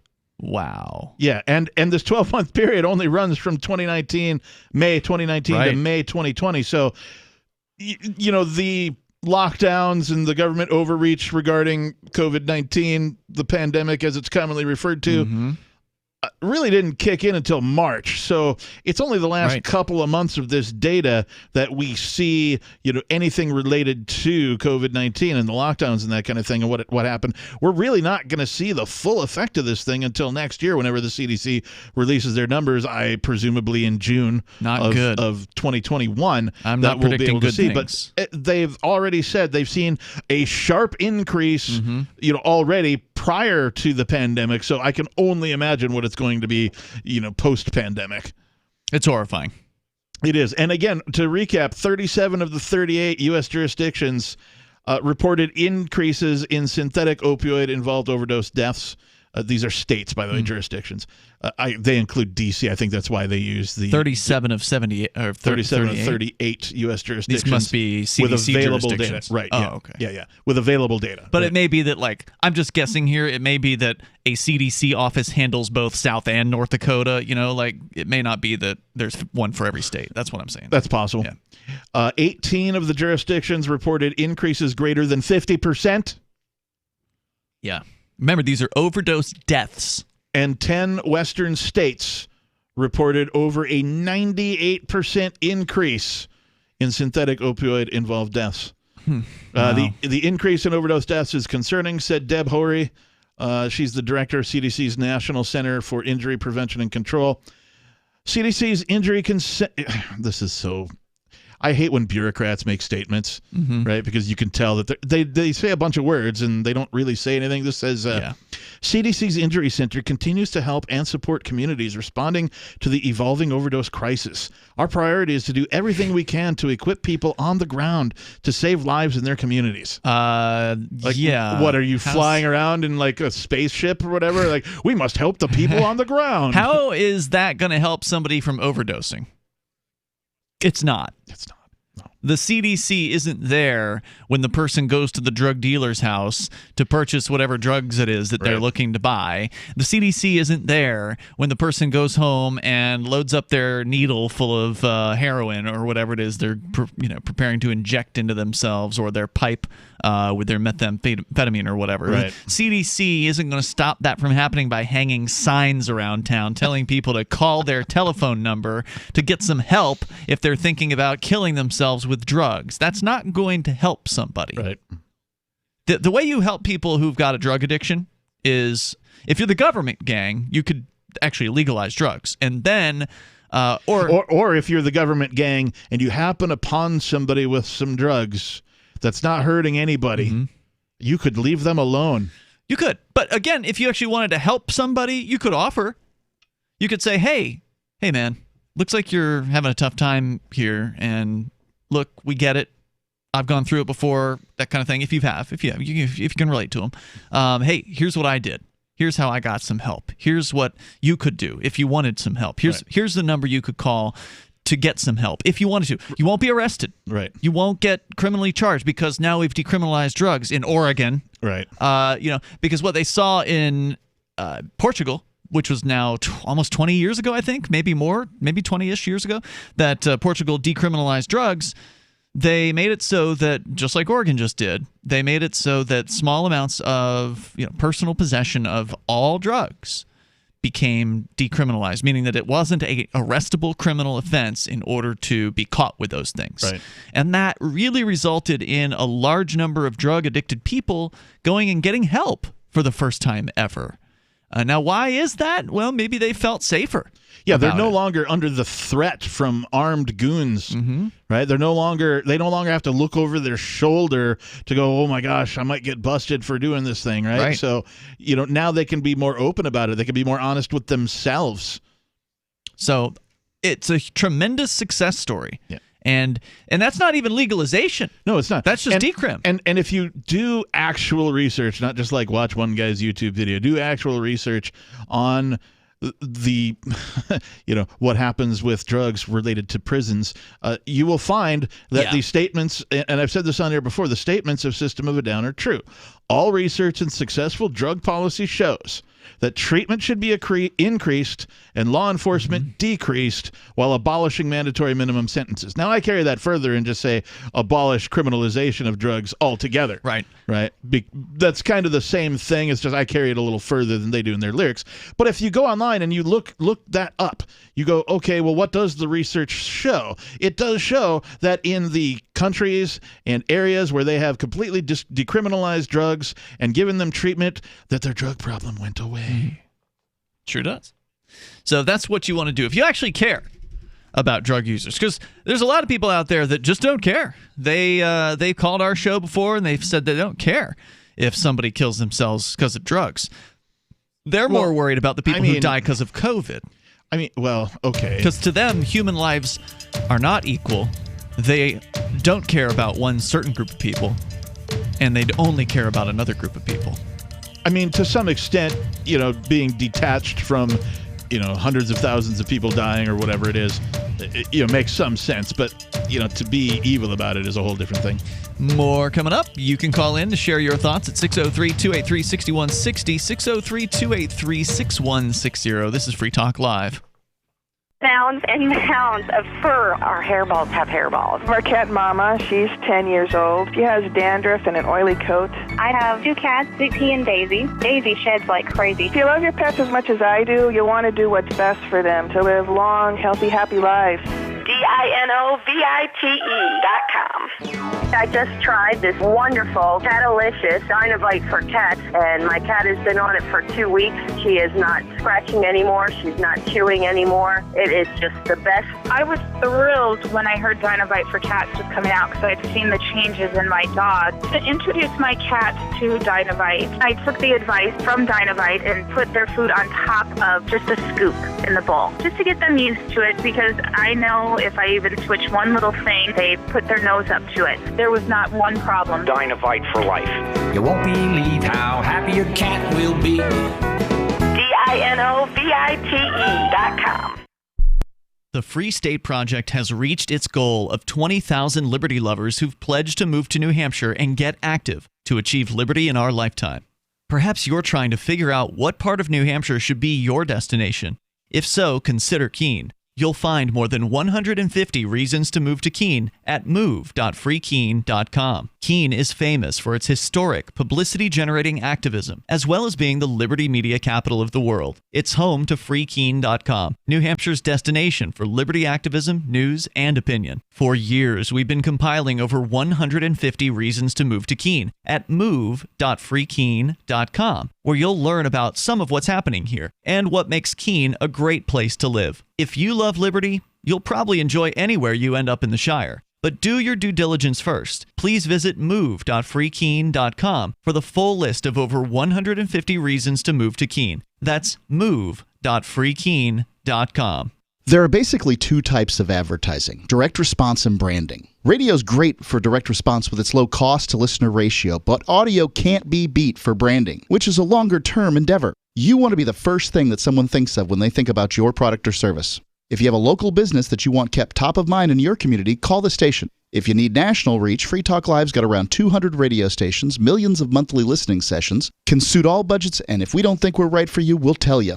Email me, mark@freetalklive.com. If you want to know the latest about Free Talk Live before we go on the air, all you need to decide is how you want it delivered. It's your choice. Visit news.freetalklive.com to receive our usually weekly news updates by email. Plus, we have a Twitter account at twitter.freetalklive.com, and you can follow us on the decentralized Mastodon platform at toot.freetalklive.com. So please follow us at toot.freetalklive.com and sign up for our emails at news.freetalklive.com. This is Michael Dean from the Freedom Fiends. I've run websites since 1996 and have used over a dozen web hosts in that time. AgristHosting.com is the only one that hasn't broken my heart. Agrist Hosting's uptime and service is stellar, and their DDoS mitigation is the best I've seen. That's important because if you tell the truth in this world, you'll ruffle feathers. And some people will try dirty tricks to silence your voice. No matter what the haters hit us with, Agrist Hosting keeps our websites online.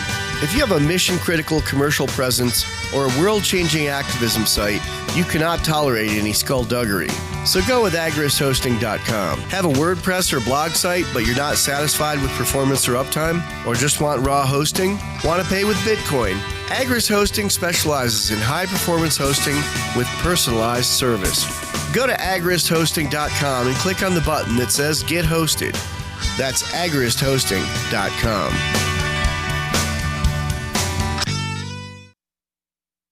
You can put the Liberty Radio Network on the air in your area. Visit broadcast.lrn.fm to learn how. Broadcast.lrn.fm.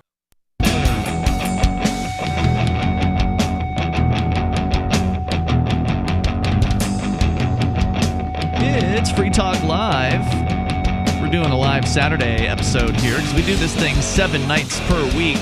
You can join us and you can bring up anything you want at 603-283-6160. That's 603-283-6160. Captain Kickass and Ian here in the studio with you. You were just pointing at your shirt there, Captain. I'm Bitcoin Man. You are. You're wearing a Bitcoin t-shirt. Quick, let me dash into a phone booth and change into my superhero outfit. You must be excited, Captain. Are you excited about Bitcoin right now? It hit 25K today. Actually, it was yesterday. It hit 25K yesterday. On the 25th. On Christmas, Bitcoin hit $25,000. Merry Christmas to the hodlers. For the very first time in its existence. And now today, on the 26th, it hit $26,000. Are we going to be at 30,000 by the 30th? Is that how this is going? That would be a great holiday gift to me. That's all I'm saying. That's all I'm saying. That what are you doing, Bitcoin? Great holiday gift. I'm surprised that there hasn't been, and maybe there has, and I'm just not aware of it, there hasn't been a Bitcoin religion started. You know, in the same way that Scientology just sort of popped up out of nowhere thanks to old Mother L. Ron Hubbard. That is an interesting question. I feel like there is a Church of Satoshi. Ooh. You know, like that Satoshi is actually God instead of being a human being. That the word of Bitcoin came down from God, basically, and that's and God gave to you these 15. Oh wait, no, 10 commandments. I mean, if God could do it once, why couldn't God do it again? I mean, if you believe in the sort of daddy God thing or whatever. I was explaining Bitcoin recently to somebody, and I said, look, previously, until the invention of the blockchain and Bitcoin itself, previously money was two-dimensional, right? And that is to say it's a ledger book, right? All Bitcoin did, all the blockchain did, all Satoshi, not to minimize his invention or their invention, depending on what your belief is. Not to minimize it at all. It's one of the greatest inventions. Or God's invention. Yeah, it's one of the greatest inventions of our time. It is the television of this generation. It is the telegraph of the several generations before. It is the next internet. Is what it is, and people can't really fathom that yet. Think of all the ways the internet has changed our lives. People can't really fathom that the blockchain is the internet of money. Yeah. So I was explaining it, and I said all it did is it made finance now in 3D. Because prior to the blockchain, you needed to have a trusted third party to make these large transactions, right?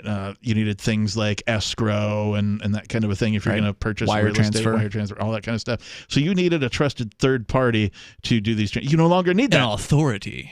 You no longer need that now because the math has been done for you. Mathematics has eliminated these trusted third parties and now put it all into an app. Eliminating the middleman in money. I mean, that's Correct. really the brilliance, one of the brilliant parts about Bitcoin. Now, I don't want to get too heady about Bitcoin here because I kind of know our audience pretty well. But the other thing that I said that really hit home to somebody was, look, music is a language. Most people understand that. It's universal. It's a universal language. It's the expression of emotion. Yes. That's what music is. Music is a language of emotion. Yep. Bitcoin is just like music, except it's a language of transaction. Value. It's a language of value, right? And they were like, oh, if music is the language of emotion, then Bitcoin's the language of value. Yes, that's exactly what it is. You don't have to understand the language. I'll take it a step further and I will say that Bitcoin, or the blockchain technology that is commonly known as Bitcoin, is a universal translator of value, right? And we've seen that because we've seen all these literally thousands of other coins pop up, each specializing in their own unique sets of features, right? And that kind of thing that can all be swapped for one another without much to do. Doesn't really cost you much. Maybe a little network fee here and there if you want to, I only have Bitcoin. Well, I only take Bitcoin Cash. Oh, what do I do? How do I convert that? Well, if you want to do that with regular money, you have to go to a bank or what's the place you go to? An exchanger. An exchanger and go like, okay, hey, I'm going to, somewhere else that has some other chunk. They take a huge fee for transducing the amount of money that you want into this other foreign exchange. Thank you. Is what it's called. And then they take a huge chunk. You don't have to do that anymore. There's an app for that. You go online, boop, boop, boop, type a couple of things. Yeah, and it's boom, so slow done. too. Like, when I went to Mexico a few times for an Acapulco, you change some dollars into pesos. Well, you got to stand there. The hotel will do it for you, but you've got to give them your ID, and there's forms that have to be filled out. Got to fill out a form. Yeah, and it's a huge just hassle. You can pay for a thing. Yeah, and then they take a big chunk. Yep. And it's a huge hassle. And there's limits and maximums and minimums, and there's all kinds of just arbitrary crap. So if you haven't taken the time yet to check into Bitcoin, go ahead. Go to Bitcoin.com, learn about Bitcoin, learn about Bitcoin Cash, get the basics about cryptocurrency there. It takes you, just a few minutes. You don't have to pour a ton of time, but you can. I mean, if you want to spend hours researching Bitcoin, you can. But if you want to, just get the basics, spend 10 minutes and go to the Get Started section over at Bitcoin.com. It's not too late. I still see poor morons online talking about Bitcoin, internet scam money. It's like they're still saying that. Oh yeah. And wow. I'm like, okay, you obviously don't know where the real scam is. The real scam is the U.S. dollar that not only has lost over 99% of its value, but continues to lose value every day. Now, Singularity is in our chat room on chat.lrn.fm. He's in our Matrix server, and he's saying that crypto is a cult. He says it is absolutely a cult. Now, I'm interested in hearing more about that argument because if crypto is a cult, who is its charismatic leader? Right. Because, there are certain... Well, and if crypto is a cult, then what is state-based money? Yeah, that's definitely a cult, right? It has to be. And in that case, you can point to the charismatic leader, right? Whether they have charisma or not is another question. But there are so-called leaders, the politicians and the bankers and that sort of thing. Now, of course, each cryptocurrency, some of the people there behave as cultists. I will say that. I think that there's certain people who believe that their crypto is the one true crypto, and that we're going to make it better than all other cryptos ever. Yeah. And to an extent, like nerds kind of... if you're nerdy about a thing or you're passionate about a particular subject or a subset of features that this new currency can provide, I kind of get that there'd be some of that attraction. So I could see somebody following somebody charismatic online or a certain developer with a certain personality, and they'll want to follow him or her more, or a public speaker, somebody who educates people on this stuff. I follow Andreas Antonopoulos a whole bunch. I've heard him described as a Bitcoin maximalist. Isn't he? Perhaps, but he also talks about Ethereum all the time. Okay. He does. Does he talk bad about it, or does he talk not at good all. about No, he wrote a book about it. Then he's probably not a maximalist then. But he's been accused of being a maximalist because he's still primarily pimping Bitcoin when he goes up. But he was the first person I was ever aware of that actually lived off of Bitcoin. Like all of his business transactions, his organization, he paid his employees, all of his money was transduced into Bitcoin. If there was a cash transaction, it was immediately changed into Bitcoin. Nice. It's pretty great stuff. So I kind of get from that perspective that people might think it's culty, and perhaps it is. There are people that are making cults out of it. The first time I saw it was Dash, which I like me some Dash, right? Like I bought Dash when it was 5% of a Bitcoin, and it's now less than 5/10 of a percent of Bitcoin. But there was a time when it was up, right? The 5% would have been when it was up. That was near the. I bought near it the at the highs. top? I wouldn't say I bought at the top, but compared to what it is now, it felt like the top. But regardless, it was still. I thought it was a good idea, but I was never enthralled by Dash, and like some of the people who were really into it were like, it was very culty, you know. And I first saw it I saw sort of the hallmarks of it, at the cultishness of it at a crypto convention where there was like Dash people wearing Dash T-shirts, and you know, it's one thing to be a fan of a thing, and it's another thing to like be completely devoted to that thing. Well, this is part of my problem with human beings in general, is the ease at which they fall into these types of behaviors. Right? Yeah. We saw that with some of the actual known scam coins. OneCoin. Oh yeah, that was a huge cult. That was a huge cult. That was fake. That was BS. For those that don't know, I think it's still out there. I think they're still going. Still exists? Yeah, they've arrested some of them, but I think the thing's still rolling. Stay away from OneCoin. Yeah, it's not a real crypto. So 603-283-6160, whether you want to weigh in on cults or crypto or whatever's on your mind, it is Free Talk Live. We have some good news. The indictments against Ross Ulbricht in the District of Maryland were dismissed with prejudice, meaning they can never be refiled. This is especially good because those indictments contain the only charge ever made that Ross engaged in murder for hire. This was a serious allegation that Ross Ulbricht denies. It was never prosecuted or ruled on by a jury, but was trumpeted by the federal government and the media as if it were proven fact. The Maryland court held these indictments for almost 5 years, poisoning Ross's case and leaving him under a cloud of unproven allegations.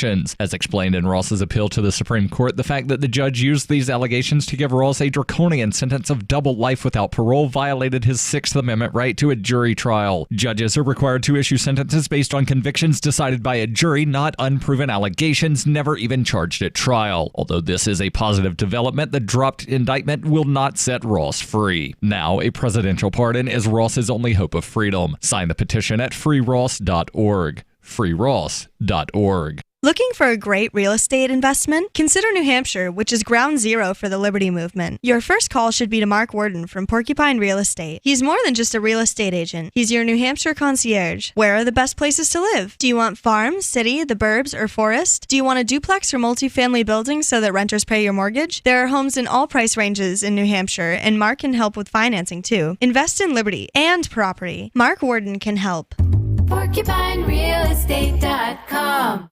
The LRN.FM social media channels have been revamped. We've eliminated Facebook and focused on other platforms like Twitter and Mastodon, the decentralized alternative to Twitter. On our accounts, you'll find posts from multiple LRN.FM show hosts together in one place. Follow us on Twitter at twitter.lrn.fm, or better yet, move to the decentralized Mastodon social media platform at toot.lrn.fm, toot.lrn.fm. I think you'll like it. Join liberty-minded voluntarists, anarchists, and libertarians from June 28th through July 4th for ForkFest 2021 at Rogers Campground in the beautiful White Mountains of New Hampshire. ForkFest happens the week after the Porcupine Freedom Festival, and ForkFest is decentralized, which means no one is in charge. That also means there's no ticket cost. Just reserve your camping, RV site, or motel room with Rogers Campground for June 28th through July 4th. Where better to celebrate Independence Day than around other freedom-loving activists in the Shire? You can relax and enjoy the camaraderie of like-minded people, or you can create whatever experience or event you'd like others to have. If you're planning an event for ForkFest, be sure to let others know in advance. You can connect with fellow ForkFesters via the unofficial Telegram chat or the ForkFest forum. Links to those are on the unofficial website, forkfest.party. Mark your calendar for June 28th through July 4th, 2021. We'll see you at forkfest.party. There are lots of ways to listen to Free Talk Live. Our podcast has been around since podcasts began, and now the FTL feed is loaded with content besides our full show archives. Did you know that we make it easy for you to customize your podcast subscriptions? We have different feeds, one that includes only our full shows, one with just the Daily Digest, and our main feed that includes everything. You decide what you listen to. It's quick and easy to customize your feeds at feeds.freetalklive.com. That's feeds.freetalklive.com. Are you tired of governments around the world killing innocent people? Stop using their money. There is an alternative. Bitcoin is a stateless, free market, non-political currency. Bitcoin is money that cannot be inflated or controlled by any state. By continuing to use their money, you're perpetuating the killing. Stop doing it. You have an incredible alternative available to you now. Learn it, use it, spread it. Get started with Bitcoin at Bitcoin.com. It's Bitcoin.com. Help get LRN.FM into more ears. Visit promote.lrn.fm for a free bumper sticker, flyers, banners, graphics, and more. Promote.lrn.fm.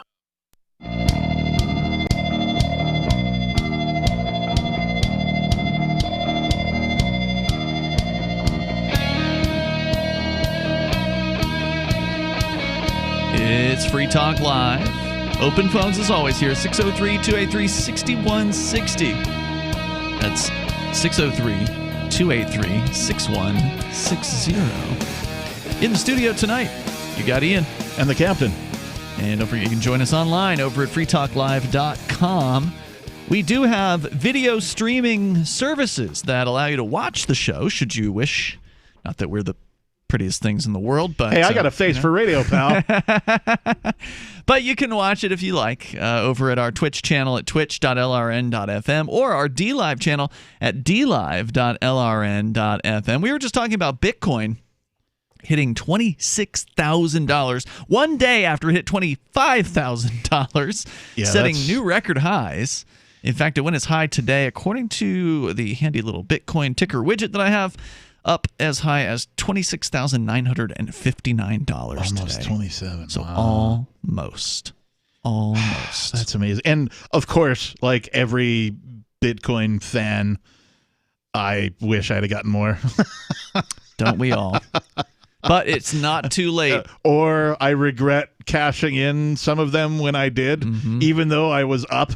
And I was like, well, I've made my money at least. I'll just go ahead and, I was in a dire need. Yep. I had to pay rent, and so I cashed some in, and I was up, by a good more than 50%. So, like, Didn't feel bad at the time. But now I'm like, I should have just sold a guitar or something. I should have sold something else. Should have sold my car and taken the bus for a year or something. You know what I mean? Like, yeah. Well, you never know. You never know. I mean, it could go down to zero. I mean, you never know what tomorrow's going to hold, but. That's why true, but that's why you never buy more than you can afford to lose. I nearly sold a vehicle, the only vehicle that I owned at the time, and threw it into Bitcoin, and I probably should have, in hindsight, right? I opted not to because I'd put some time and money into the thing, and I was like, no, I'll just hang on to it, and I totally should have. Yeah. I'd be up so big right now. Oh my God. Well, like I said, it's not too late. You can probably still get some Bitcoin anytime you want. Like I say, don't put in more than you can afford to lose because it could go down in price. Although everybody that had Bitcoin, quote, go down in the last 11 years that it's been around, if you held through whatever the downtime was, you're now up. Yeah, didn't Bitcoin just have the birthday? Wasn't it recent? It was the birthday, I believe, of the white paper. Oh, okay. And then Bitcoin's birthday, as far as when it started getting mined, I think, is in early January. Okay. So we're close. Okay, so it would be the 12 years. It'll be 12 year? years. Okay. All right. This coming January. Yeah, everybody that I've sort of gotten to get into Bitcoin, in other words, they've got into Bitcoin because of something I said or because they came to me and they're like, how do I do that? What do I do? Some people got in and then lost money immediately because they bought, when it was high, at the previous they didn't high. lose money unless they sold it. Well, right. And so what I'm saying is, those people at some point were a little grumbly, like, well, now it's not worth as much as it was and blah, blah, blah. And I'm like, just wait. Just wait. Yeah. Just wait. Did they wait? All of those people now are in the plus. They waited. All of them. Oh, good. Even like some of them cashed out some of it because they're like, I put too much antibiotics on it, whatever. But everybody is in the plus now. Everybody. Are they calling you? Are they saying, all right, thanks? I've gotten a couple of text messages that are like, dude, look at the price. Can you believe it? Oh, man, thanks for getting me into this. Right? Yes, I can believe it. I gave some cryptocurrency as holiday gifts this year. It was great because all I had to do is send a text. Hey, send me your address. Right. Boom. Done. Nice. Did all my Christmas shopping in like 5 minutes on my app, my Edge wallet. We were talking about the cult aspects of crypto because Singularity in our chat room brought it up.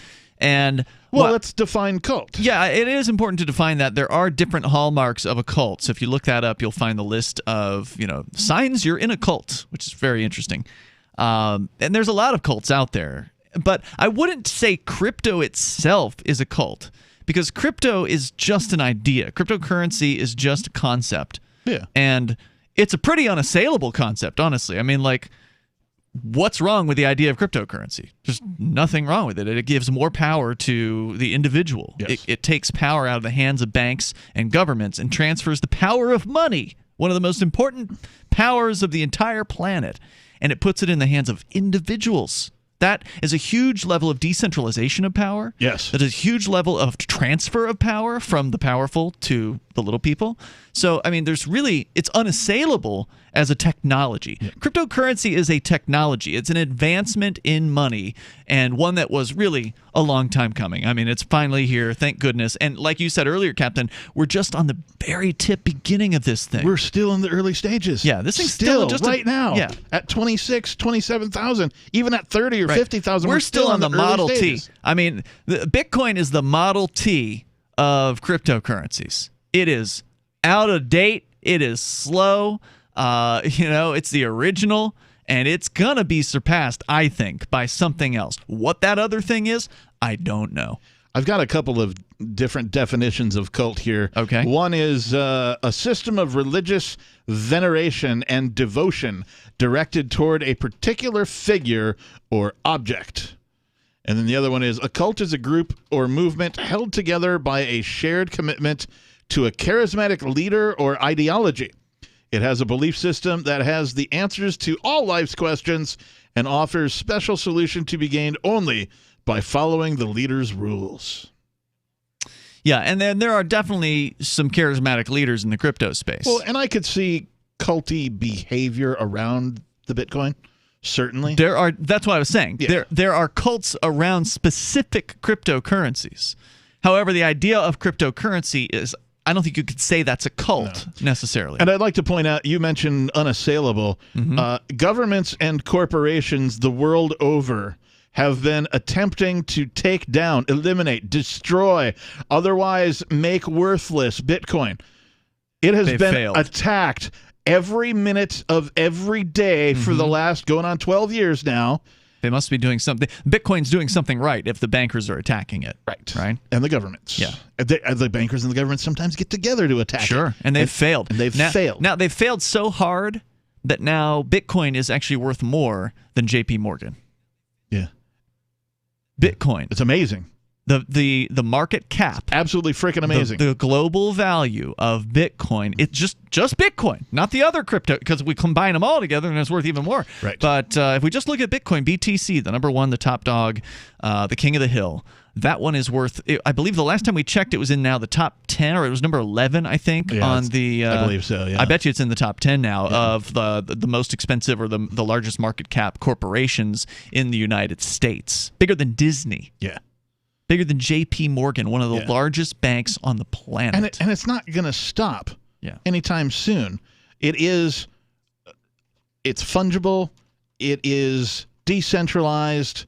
It has, and some people are like, oh, it's a political currency. Well, it is in the way that it doesn't matter what your politics are, you can still use it.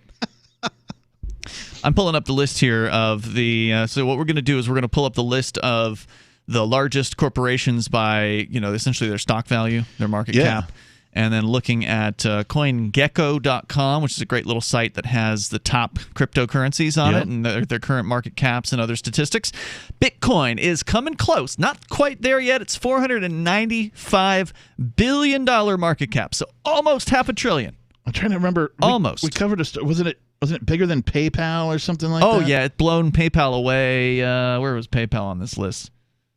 I don't see it right. It's not jumping out at me. Oh, PayPal is number 18 with $279 billion market cap. Let's see. So last time we did the list, Bitcoin was just beating JP Morgan, putting it in at number 11 on the list of U.S. stock market capitalization. Remember, Bitcoin's not a stock, but we're just comparing companies to Bitcoin here. So $495 billion is where it is now. That means it is now higher than Johnson & Johnson, which was number 10 at $401 billion. It is now bigger than Walmart at $406 billion. It's now bigger than Visa at $487 billion, putting Bitcoin at number 8 on the top U.S. corporations, beating all of the rest of them. Cointelegraph.com back in November had an article. This might be the one that we talked about here on Free Talk Live. Bitcoin at $15K, right? So it's 10 grand more than that. That's now. right. Is now bigger than PayPal, Coca-Cola, Netflix, and Disney. Not combined. Not combined. Individually. Not yet. But it will be bigger than them combined at some point. I predict. And it said... And I don't think that's going out on a limb. Bitcoin is equivalent to the 18th largest commercial company in the United States. It is now number 8. It's jumped 10 spots. Yeah, it's now number 8. Now, bigger than Visa. Coming up, it's our long-distance dedication. Bigger than Walmart. Bigger than Johnson & Johnson. Only ones beating it right now, Berkshire Hathaway at number 7, Tesla at 6, Facebook at 5, Alphabet Inc. at 4, that's Google, Amazon.com at 3, Microsoft at 2, and Apple at number 1. So they got a ways to go, but man, they're in the top 10 now, and Bitcoin's killing it. Hour 3 is coming up. This is Free Talk Live. Everyone in Pennington is talking about it. Something smells like weed in that back part of the library. Head librarian Cookie Stevens and library volunteers Margaret Mosier and Gail Fredericks were in the middle of discussing the upcoming used book saleganza when they smelled something strange. So Doug smelled marijuana somewhere, and we're like shocked. Yeah. And so Doug goes, "Do you smell it?" Without any way to confirm that the smell was indeed weed, Cookie Stevens called her husband, Sheriff Stevens, who called in local ceramics teacher Dutch Gibbs, who lived in Seattle for a few months in the 70s. Yeah, that's weed. Sheriff Stevens has begun compiling a list of potential suspects, including that boy Lance, who has girl hair and hangs out down by the quarry, Greg Fromke, who was spotted this evening really going to town on some potato skins at Steaky Jake's Steakhouse, and Mr. Thompson. Luckily, one young reading enthusiast seemed unperturbed by the illicit smell. Yeah, I don't smell anything. I really love the library. The weed smell comes on the heels of last month's discovery of a gigantic pair of women's underpants in the children's fiction section. According to Stevens, that case remains open as well. So you've signed the Shire Society Declaration and are planning your move to New Hampshire to be around more liberty-oriented people. Next, sign up for the Shire Society Forum at forum.shiresociety.com. There are a bunch of people there who are already in the Shire, and they want to meet you. If you're already in the Shire physically, you should also come by the forums. Remember, not everyone uses Facebook. New people are signing up for the Shire Society Forum every month, so drop in and say hello at forum.shiresociety.com. What if you want to hear the latest episode of Free Talk Live, but all you have is your phone, you forgot to download our archive, and you have no data connection? You can call our Listen line at 641-793-0191. That's a long-distance number, so you may incur charges. If not, listen as long as you want. 641-793-0191. The Free Talk Live Listen line, 641-793-0191. You're listening to the live edition of Free Talk Live. Hour number 3 is next after the news here on the Liberty Radio Network at LRN.FM. Stamps.com brings the post office and UPS shipping right to your computer. Go to Stamps.com to start a 4-week trial, plus free postage and a digital scale with promo code FOX. That's Stamps.com. Click on the microphone at the top of the page and type in FOX. New details in the Nashville investigation. I'm Roger Stern, Fox News. Federal agents have converged on the home of a possible person of interest in the Christmas morning explosion in Nashville. FBI agent Douglas Kerensky promising a thorough investigation. Our investigative team is turning over every stone to make sure we know as many details as possible to answer the question of who is responsible for this, and also to understand why did they do this. He says they found no additional explosives in the area. Meanwhile, half a dozen police officers are being noted for their uncommon bravery. The city of Nashville is hailing these 6 officers as heroes. We're told they ran into danger trying to get people out of harm's way. At least one officer suffering temporary loss of hearing following the large explosion. Fox's Charles Watson. Lawmakers in Washington don't know if President Trump will make good on his threat to veto the COVID relief bill as well as a government spending bill. Democratic Congresswoman Debbie Dingell of Michigan says people need to know that they will get help. I've talked to so many people who are just plain scared, but they're really worried that they're going to be evicted during the holidays. families that are struggling to put food on the table. You've seen the stories about the long lines of people to just get help with food. Tingle on Fox's America's News headquarters. For many of us, the weather on Christmas may have been comfortable, but today the mercury took a big dip. A lot of spots down into single digits. You run down as far south as Florida, and what do we have? We've got freeze watches and warnings. These are all hard freeze warnings. Orlando running up along the Florida Panhandle, getting over to New Orleans, temperatures down at or below freezing. Fox meteorologist Adam Klotz. America is listening to Fox News. Podcasts. Life can be stressful, even under normal circumstances. 2020 has challenged even the most difficult times of life. These days, you need stress relief that goes beyond quick fixes. That's Headspace. Headspace is your daily dose of mindfulness in the form of guided meditations in an easy-to-use app. Headspace is one of the only meditation apps advancing the field of mindfulness and meditation through clinically validated research. So, however today's news hits you, Headspace really can help you feel better. Headspace's approach to mindfulness can reduce stress, improve sleep, boost focus, and increase your overall sense of well-being. Backed by 25 published studies on its benefits, Headspace has 600,000 five-star reviews and over 60 million downloads. You deserve to feel happier, and Headspace is meditation made simple. Go to headspace.com/Fox. That's headspace.com/Fox for a free 1-month trial with access to Headspace's full library of meditations for every situation. This is the best deal offered right now. Head to headspace.com/Fox today. With much of the world blocking travel from the UK because of its new, more contagious COVID strain, folks in California have a big question. Is it also here?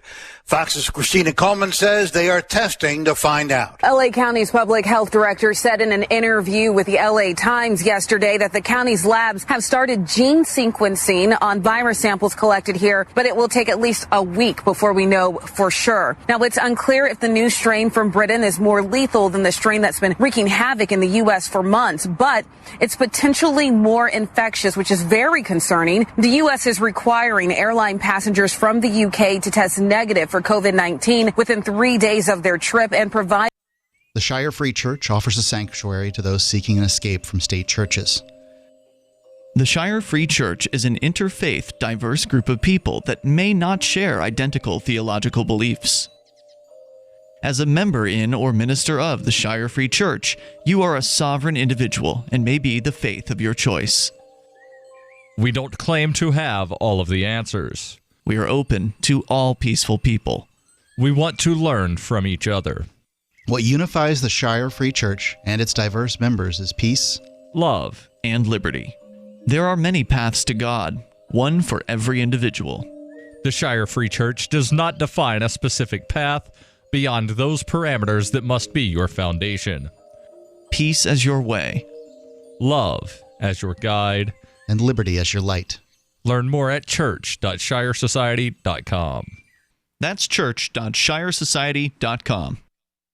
While digital communications coordinator Brian Tyler is considered by many of his coworkers to be the cutest guy around the offices of Western Psychological Publishing Services, employees conceded today the 27-year-old is not even particularly attractive. Brian gets a lot of attention from girls around here, but if I saw him in a bar, I don't know if I would even notice him. Put him next to Glenn or Mike, and then, sure, he actually looks pretty good. Co-workers explained to reporters that by everyday standards, Tyler would at best be considered moderately good-looking, but explained that given the abundance of unattractive men at the publishing firm, female employees often go out of their way to make small talk with the 27-year-old at his desk or eat lunch with him in the office kitchen. I saw him walking to work the other day, and half the guys on the street were easily better looking than him. But here, he's the hottest guy around. It's almost kind of sad. I mean, don't get me wrong, I'd still him. This is the Onion News Network.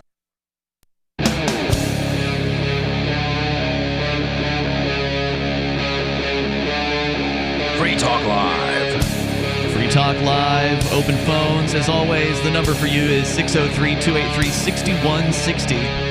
That's 603-283-6160. We've talked about Bitcoin hitting $26,000. Indeed. Also, drug addiction in the form of overdose deaths that have been striking at a greater rate than ever, according to some older statistics that don't even include most of 2020, only included up till May of this year. Well, shocking numbers. And to be clear, the numbers that I went over were just for overdose deaths. That didn't include suicides nationwide. I haven't seen anything on those numbers yet, but if I do, I will certainly bring them to the program. Okay. And of course, you can join us here. We actually ended up talking about the crypto or the cult aspects of cryptocurrency. Right. Not specifically that cryptocurrency is a cult, although that is what one of our chatters said that kind of brought the conversation up. I will say that some cryptocurrencies themselves are very cultish, and to me, that's a turnoff. I know you like your crypto, whichever one you like, and you like it for good reasons, for whatever those are. You've researched it, you think it's a good idea. But the odds that your crypto is going to be the one that dethrones Bitcoin, pretty low. There's a lot of cryptos out there. What is it, 7? How many thousand? There's thousands of Bitcoins? cryptocurrencies Or out there. cryptocurrency, right? Yeah. So I don't think it's going out on a limb to predict that something will dethrone Bitcoin, that it will not be the king of the hill forever. I don't think that's going crazy to say that, but I don't know what it's going to be. And I think that anybody that thinks they know what it's going to be is deluding themselves. And let's just not forget that it's possible, because Bitcoin exists in the ether. It is code. That it's possible for that code to be amended in such a way that whatever new cryptocurrency sort of threatens to become the next Bitcoin or the king of the hill, that it's possible for that code to be absorbed into Bitcoin and Bitcoin to remain. It's possible. That's true. However, as Edward Snowden recently pointed out in an interview that he did with Naomi Brockwell, who's actually a Free Stater. Yep. She's like a Bitcoin chick. She does cool Bitcoin stuff, and we've had her on the show as a guest. I've seen this bit.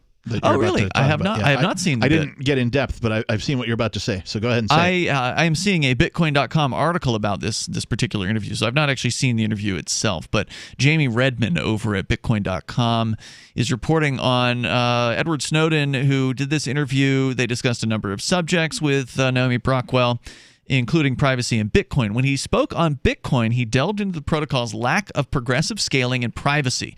The famous whistleblower said that the biggest question he has is, why are developers taking so long to resolve the issues that cryptocurrencies have today?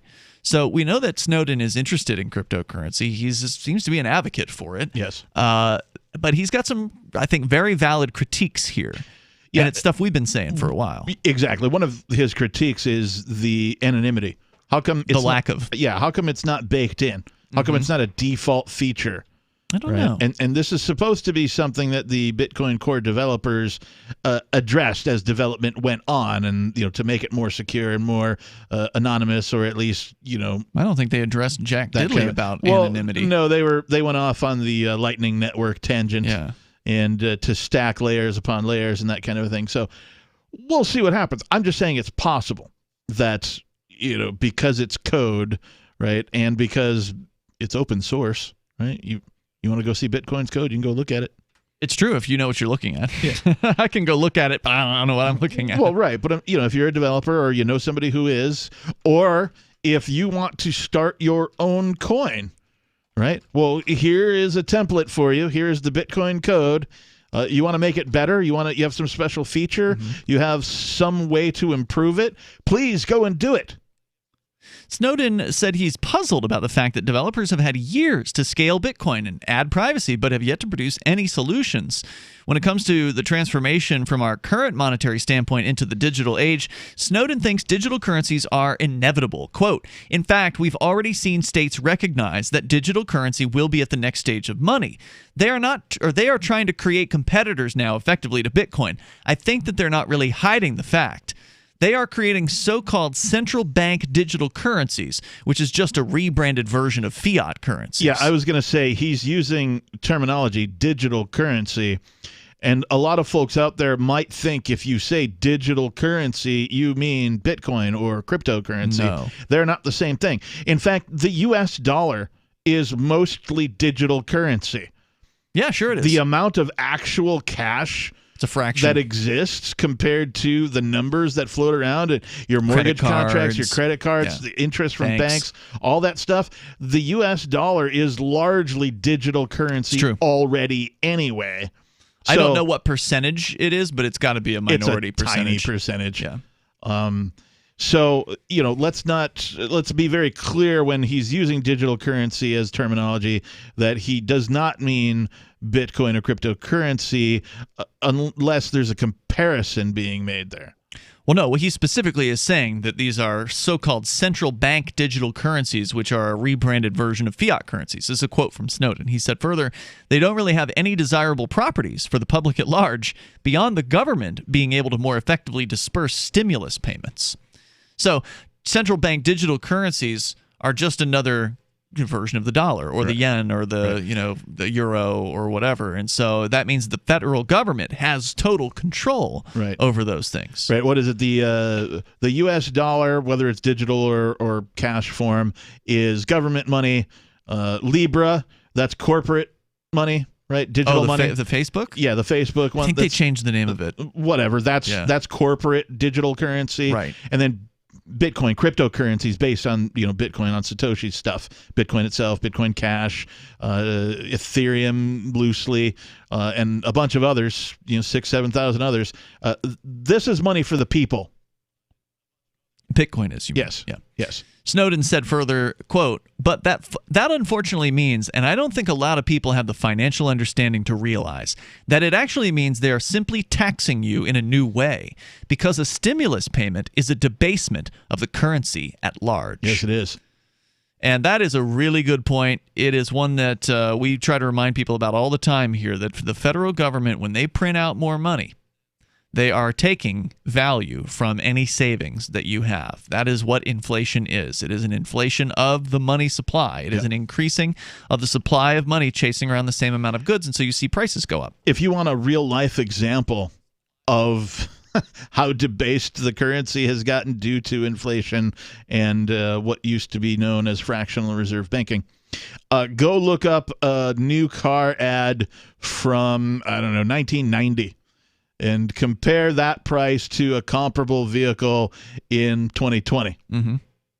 It's laughable. Yeah, huge it's difference. Laughable.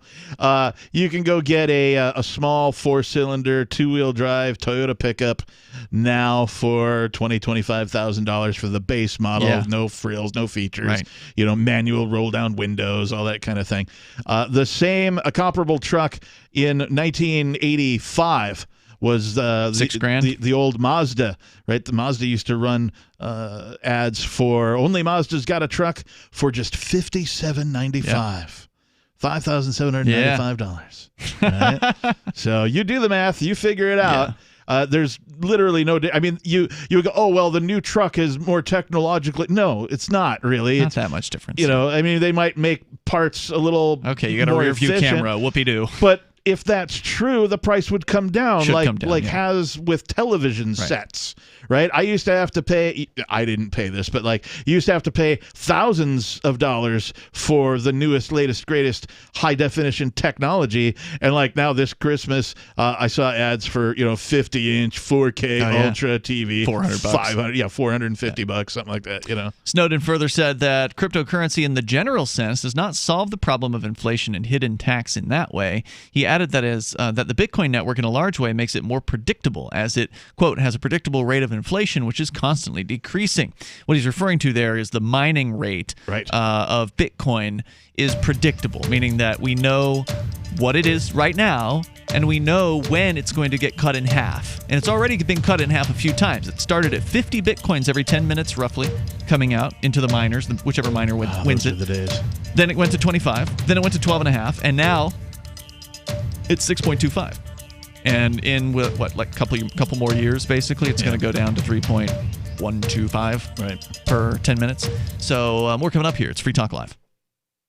Moose is the German Shepherd and hasn't had any kind of health problems at all. He has been on Dinovite since he's a puppy. DINOVITE.com. We tell anybody that has a dog, if there was something that you could do right from the beginning so that you don't have expensive veterinary bills, why would you not do it? Get the Dinovite. Dinovite for life. You get some Dinovite, how happy your dog will be. DINOVITE.com.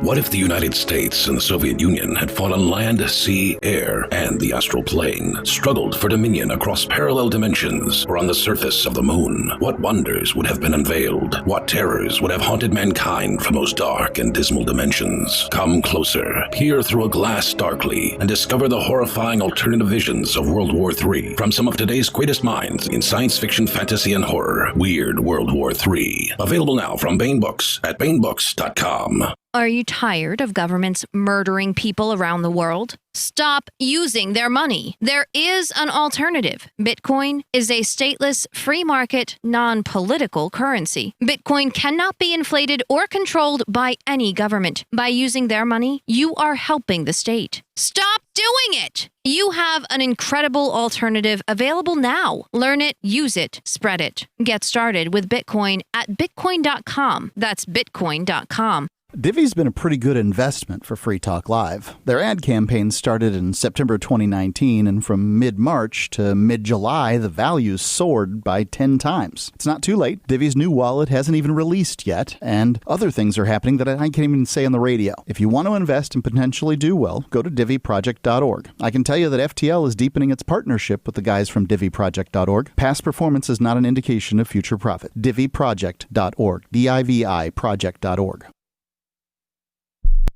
Why did you move to the Shire? I moved here to the Shire because there's other people around who take liberty just as seriously as I do. I moved to the Shire because I saw videos of people challenging authority and thought that I could get support myself. It called to me, like, do this, right now. I wanted to be around people like me who got it, and once I got here, I knew there was nowhere else that I wanted to be. I've always wanted to change the world, so I moved to the Shire to join people who were actually working towards doing the same thing. The people here are awesome, loving, and positive. It was for the adventure and for the feeling of something important is happening here, and I just wanted to come to sort of be part of that. Visit ShireSociety.com to read and sign the Shire Society Declaration and learn the reasons why, if you love liberty, you should immigrate to the Shire. Plus, connect with others via the forum at ShireSociety.com. That's ShireSociety.com. Tired of cancel culture? Sick of mega tech corporations holding an axe over your head? Join the LRN.FM Matrix chat server. It's self-hosted, so no one else can tell us what to do or say. Don't like the existing channels? You can make your own. You can even connect into some of our channels from other Matrix servers. It's federated. For the full LRN.FM Matrix experience, though, you should join our server via the step-by-step instructions at chat.lrn.fm. Chat.lrn.fm. The new 4th edition of Healing Our World, The Compassion of Libertarianism, will take your understanding of liberty to a deeper level and has over 1,300 updated references, new cartoons, and a foreword by Dr. Ron Paul. With discounts for multiple book purchases, the 4th edition of Healing Our World is a great gift for the liberals, pragmatists, environmentalists, and Christians in your life who think libertarianism is cold-hearted. Get yours today at healing.freetalklive.com and use promo code FTL for a $5 discount. Some of our live shows are streamed in HD on Twitch. Please follow and share at twitch.lrn.fm. That's twitch.lrn.fm.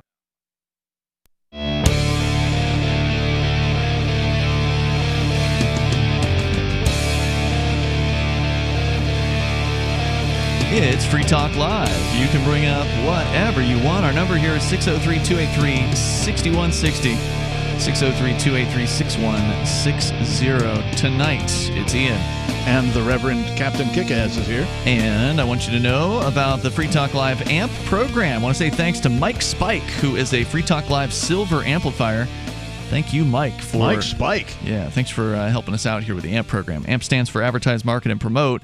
It is a way for you to help Free Talk Live get on more radio stations and bring new listeners on board with the ideas of freedom. So if you value what we do here on Free Talk Live, please join the AMP program like Mike Spike did over at amp.freetalklive.com. I wonder if he got that name by pouring booze into the punch bowl. Good question. We can't ask him, though, right now because he's not here. But thank you, Mike, for that. Again, go to ampamp.freetalklive.com. We're going to go back to your calls and thoughts. Also, Edward Snowden weighing in on Bitcoin and criticizing the Bitcoin programmers for not getting the ball down the road, not making the Bitcoin better. I mean, part of that, as much as it pains me to say, could be basic human greed.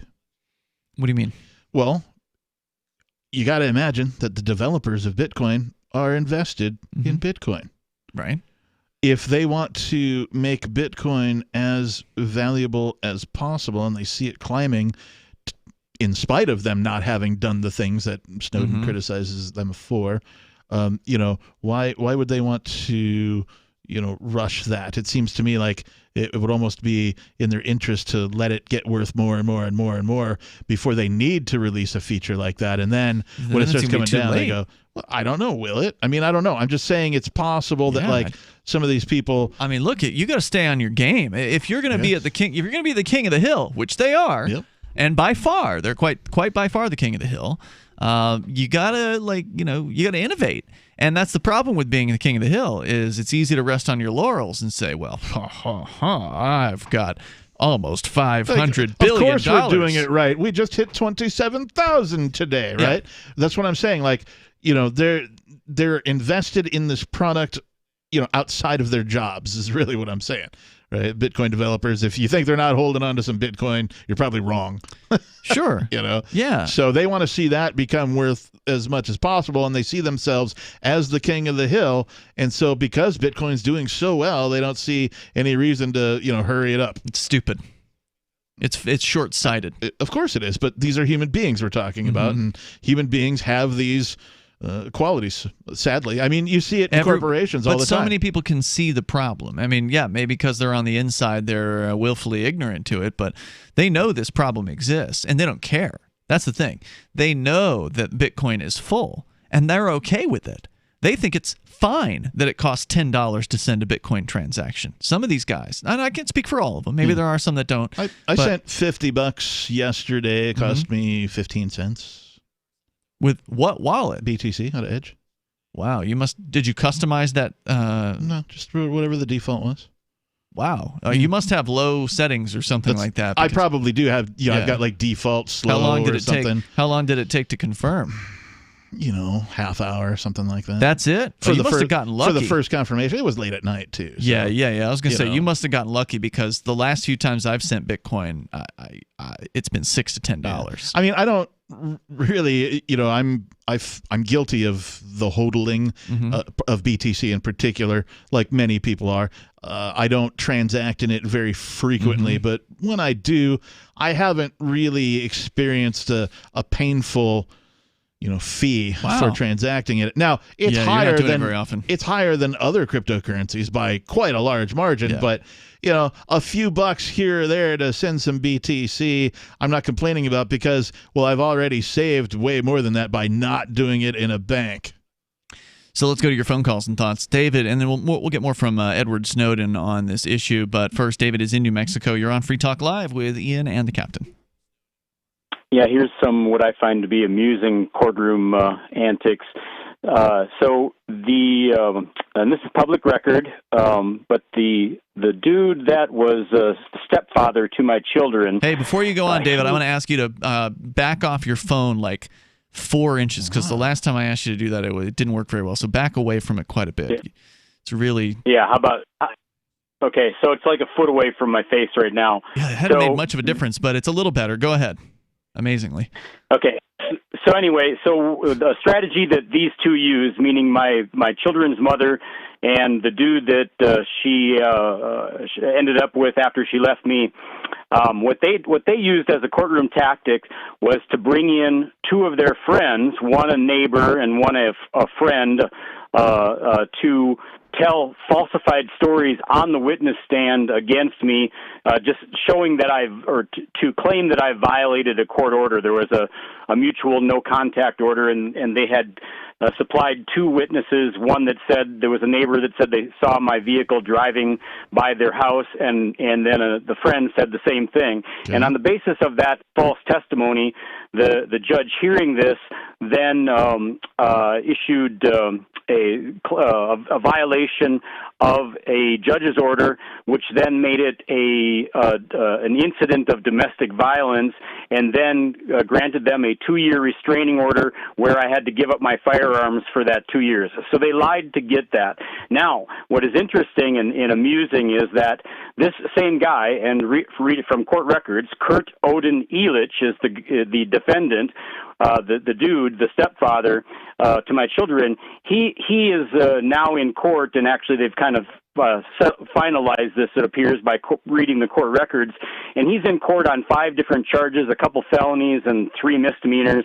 The misdemeanors are 2 of the misdemeanors, at least, are for assaulting and battering my son, a minor, a young teenager, and the felonies are for aggravated battery and attempted rape against what is now it's my ex, but is now also his ex. And in reading she knows how to pick records, Hello? I said she knows how to pick them. Exactly. Well, I would argue that I'm in a different category than Mr. Elich. But so what's the point? Anyway, well, I'm giving it to you. So they lied. They actually created very intentional, fabricated stories, which is not unusual, and put witnesses on the witness stand to get what they wanted. Then, when they turn against each other in this criminal case that I'm describing to you, I noticed that Mrs. Elich makes allegations that Mr. Elich did this, and this, and Mr. Elich supplied as a defense the intent to claim an alibi, meaning that he wasn't there or it wasn't him or whatever. It's an alibi defense is what his intent was, meaning that one of the two is lying against the other two. Either she made up the story of the attempted rape and the aggravated battery, or he's lying in the form of an alibi. Well, given that they both are known liars, how do you know which one's telling the lie in this case? Well, I assume it to be him, but I don't really care. The point is, I find it amusing that live by the sword, die by the sword. Yeah, that they much is use definitely lies true. in order. Thanks for the call tonight. I do appreciate hearing from you. It's frustrating. I hope some of that benefits him in some way to prove get his kids case. back. Yeah, I doubt it will, though. Me too. There's more coming up here. You can share your thoughts with us. 603-283-6160. Of course, the court system even more obtuse and hard to reach than it's ever been. It's government here. Have some secret trials and more. It's Free Talk Live.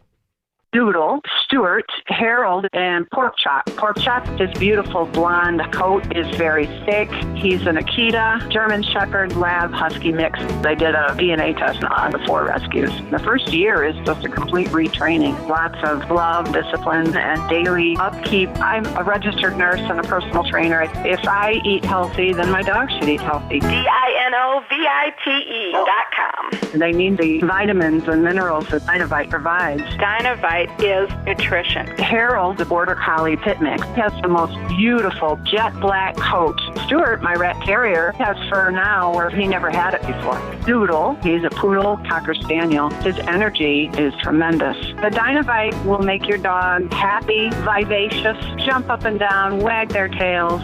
It will make you smile. You won't believe how happy your dog will be. I get my Dynovite at DINOVITE.com. I'm grateful to have heard from some of our satellite listeners recently. I appreciate knowing that people are out there who like what we do and are willing to support it financially. LRN.FM's free-to-air satellite feeds blanket most of 2 continents. It was my goal to put our channel there so people without internet could receive our programs and feed pirate radio stations. We started a fundraiser on Patreon a few years ago to back the satellite channels. I recently announced that I was considering canceling the feeds, and donations increased from 15 to 20% of our costs, which are around $1,000 per month. That's a good start, and to incentivize more contributions, the Shire Free Church will be matching every dollar. Can we reach $500 per month? With your help, we can. You can join our satellite fundraiser for just $2 a month at fund.lrn.fm. If we raise enough to keep both of the channels on the air, awesome. If we raise more, I'll add more channels. If not, we can shut them down and go internet only. It's up to you. Thank you for your support. fund.lrn.fm. Cell 411 is a free app for Android and iOS that replaces government-controlled 911. Cell 411 allows you to preset a group of friends or private organizations to show up at any emergency. Cell 411 is a nightmare for the state because it proves their so-called services aren't needed. Cell 411 has had thousands of installs, and of course it's covered by the BIPCOT no government license. Cell 411 because your friends won't shoot you when you're in trouble. Without the government, who would build the emergency services? You and Cell 411. Get it today at getcell411.com. Some of you asked, and now we've delivered. LRN.FM's live Keene, New Hampshire studio shows are now streamed in HD on Twitch. Visit our channel at twitch.lrn.fm and give it a follow. If you have Amazon Prime, you get one free subscription on Twitch. If you use it on our channel, Twitch will give LRN.FM a monthly piece of your Prime subscription cost. So please watch, follow, share, and subscribe to twitch.lrn.fm. That's twitch.lrn.fm. So the protection of life, liberty, and property is what the Free State Project is all about. But it's an effort to move 20,000 people who understand. It's about demonstrating to the entire country that, yeah, we can have a free market, a truly free market. Making it just a freer, great place to live. It's the world's largest voluntarist libertarian community, and it's only getting bigger. That's amazing, to be able to move to a place where other people passionately believe in being free and independent. What the Free State Project is managing to do, though, is to put their money where their mouth is. Physically getting up across the country and saying, let's go someplace and let's demonstrate the power of these ideas. There's a lot of kind of philosophy that surrounds liberty. There's a lot of thinking about it and talking about it. But here in New Hampshire, people are doing it. 101 Reasons Liberty Lives in New Hampshire, a documentary by Free State Project Early Movers. Watch it free at 101reasonsfilm.com. 101reasonsfilm.com. Love what we do? Please help support our international satellite channels at patreon.lrn.fm. That's patreon.lrn.fm.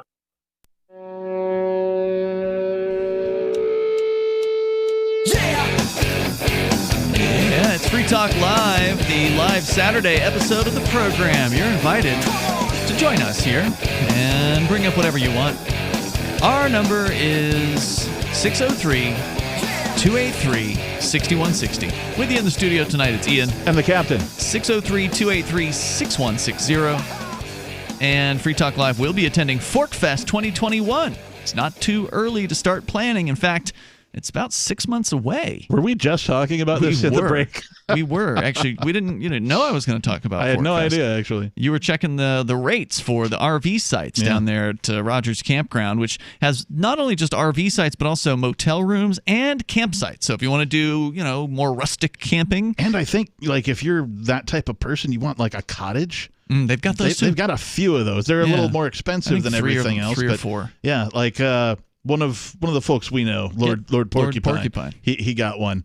Your fellow Lord. Fellow Lord, yeah. Wow, interesting. Hey, I haven't heard from that guy. If you're listening, He's Lord still around. Porcupine, show up one of these days. So, Forkfest.party, you can go to learn more about the event there. June 28th through July 4th. Go ahead and mark your calendar now. You can start. You can actually reserve your spot. And now, there's limited hours at Rogers Campground during the wintertime because they basically shut down for the winter up there. But they will still, as I understand it, check messages, a couple times a week. So go to forkfest.party and learn more about the event. It's decentralized. It's a libertarian camping festival, but there's no one who's really in charge of the thing. It's just people like us coming to the same campground for a week in the beautiful White Mountains of New Hampshire. It's Rogers Campground. You don't want to miss this. There's no ticket cost. The only cost is whatever it costs you to get there, and then whatever the cost is of your motel room or your RV site or your campsite. So pretty cool, and it's been great. This will be the 5th one, by the way, in Forkfest 2021, and it will be your 2nd one, Captain. It will. Kick-ass people, kick-ass time, kick-ass campground, kick-ass holiday. It's great. Can't ask for more. Forkfest.party as we go to your phone calls and thoughts for your daily dose of negativity. Here's James in Arizona. Oh, God. You're advertising Dorkfest 6 months out because nobody else will on LRN? What do you mean by that? Nobody else will. I think it's a pretty simple question, but I'll let it stand. Just as I find it fascinating that you Well, who would hire them to do it? Edward Snowden as somebody that's, when he's literally sought safe harbor. Speaking of governments, Edward Snowden is a hero. Edward Snowden has sought and received safe harbor from one of the world's biggest mass murderers and most dangerous gangsters. The United States of America? No, he's talking about Russia. Look, when one of the other world's biggest mass if you want murderers. To talk to me, take your finger off the dump button and be a man for once and pathetic excuse for a life. Oh, he's got a sandy vagina because I generally hang up on him very quickly. No one's got any finger on a dump button. Here. Speaking of having your... I don't want to talk to you, James. If somebody were to grab you by your dumb Fu Manchu and break your neck by pulling your ugly face into a table, who would care? Nobody. In the police department, who would care? Nobody would care, James. If you were dead and gone. Nobody would care. The world would be a better place without you. Nobody would care. I know nobody, and he's a great guy. I think he might actually be like, look I'm yourself. sad that Kick-Ass is Brian, gone. look at yourself. You're an ugly, fat blob of human waste. And you're hanging out with a Have you looked in the mirror, bro? I mean, loser. I mean, don't you have anything more creative? These aren't really? things that I'm saying. Ugly and fat? Hey, James, I can lose weight, but you're never going to get any smarter. Sing! Probably won't get any women either. Not with those Dumbo ears of his, anyway. 603-283-6160. I would say thanks for the call, but he really had no value whatsoever on that one. Just some of the most lame kindergarten. I mean, kindergartners have better insults than that. Yeah, neither witty nor kind, as usual. No. So anyway, 603-283-6160. We've been talking about Edward Snowden, who is a hero. He did put his life at risk. He put everything on the line in order to reveal the things that he revealed about the federal government. Well, here in he the United himself States. has said, if I am a traitor, tell me, who did I betray? The people of the United States of America? When all I did was reveal something that everybody has said is likely very unconstitutional, and also criminal activity in the eyes of the law itself. So, who did he betray? Nobody. He revealed something to the people that the people should have been like, "Oh my gosh, this is horrible." He revealed spying, right? And everybody's like, "Oh, it's just a conspiracy. They're not spying." And it turns out, no, it's all true. Yep. Like your phone is a spy device. He betrayed nobody. Not our co-host nobody, but no person. So, and he also put his relationship on the line. He put everything he risked that he his had. entire life. Yeah, he put everything that he Still had does, on just the line. being alive. There's no shame in going to another big government gang to protect you from the first big government gang. Unfortunately, that's what you have to do in a situation like that, and he shouldn't be ashamed of it. Well, and another thing I'd like to bring up since we're talking about Snowden is for all you Trump humpers out there, you Trumpanzees who are still somehow holding on to a thread that he's going to somehow be the president. Some of them still are. I saw an article today that said a tsunami of information is going to reveal why Trump will still be the president, and I'm like. It's not even raining. Yeah, if you had a tsunami of information, you would just dump it and then let it speak for itself. You wouldn't have to write a headline about it's coming, right? But anyway, my point is that Mr. Trump has been going around pardoning Blackwater. Oh, really? Folks, he's been pardoning people who, like, you wouldn't think that a president would pardon unless there were some sort of special favors or something like that. Instead of pardoning people like Snowden, people like Julian Assange, people like Ross Ulbricht. All he did was build a frickin' website. He arguably did more to make the drugs safer, drug transactions. Ross Ulbricht ultimately made drug transactions less dangerous. Yeah, he did. He did more to curb violence and drugs, right, within transactions of drugs, than the government ever thought they could, much less did. He's another hero. But Trump won't pardon him. Not yet. I'm a little on my high horse here, but screw that guy.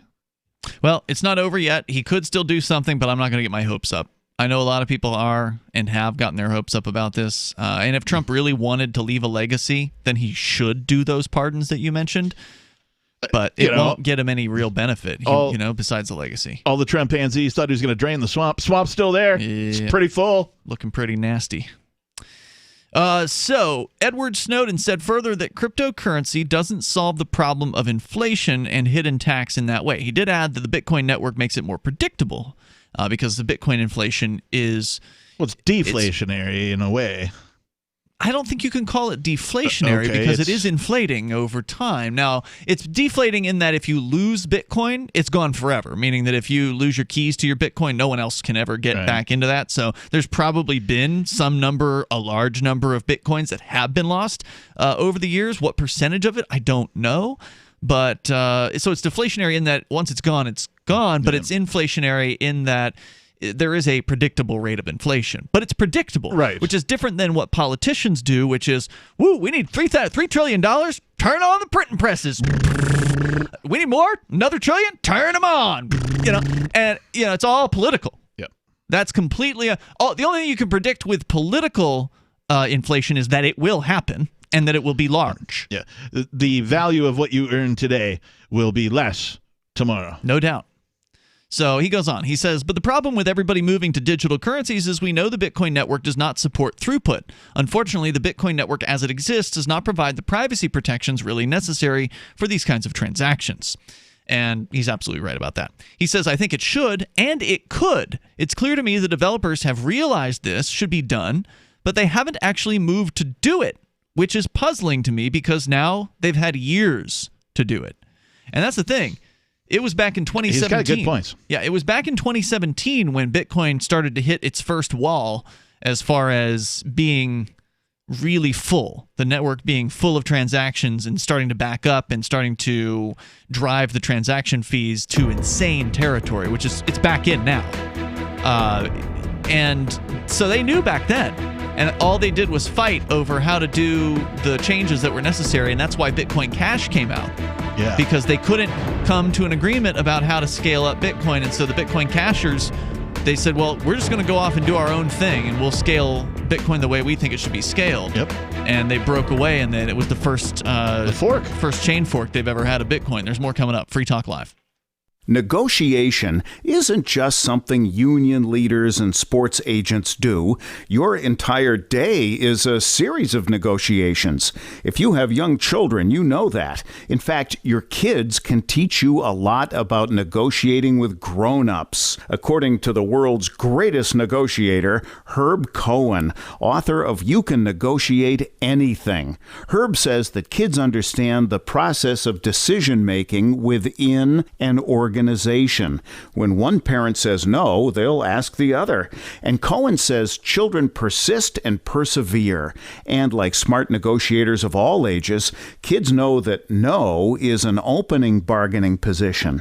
With money and attention so scarce now, effective communication skills have never been more important, especially if you're a job seeker. For more tips, hit survivalspeech.com. I'm Holland Cook.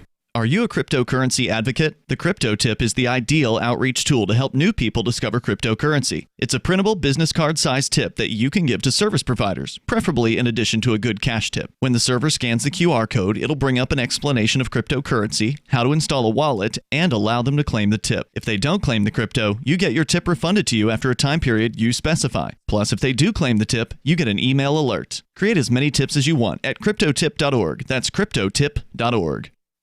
So you've heard all 3 hours of the latest episode of Free Talk Live, and you're still hungry for liberty-oriented audio content? Did you know that we have another 24/7 audio stream at LRN.FM? The Liberty Radio Network airs the latest episodes of some of the best liberty-oriented podcasts on the internet around the clock. In addition to recorded content, you'll also hear live shows like Free Talk Live, originating from our Keene, New Hampshire studio. So listen anytime at LRN.FM. That's LRN.FM.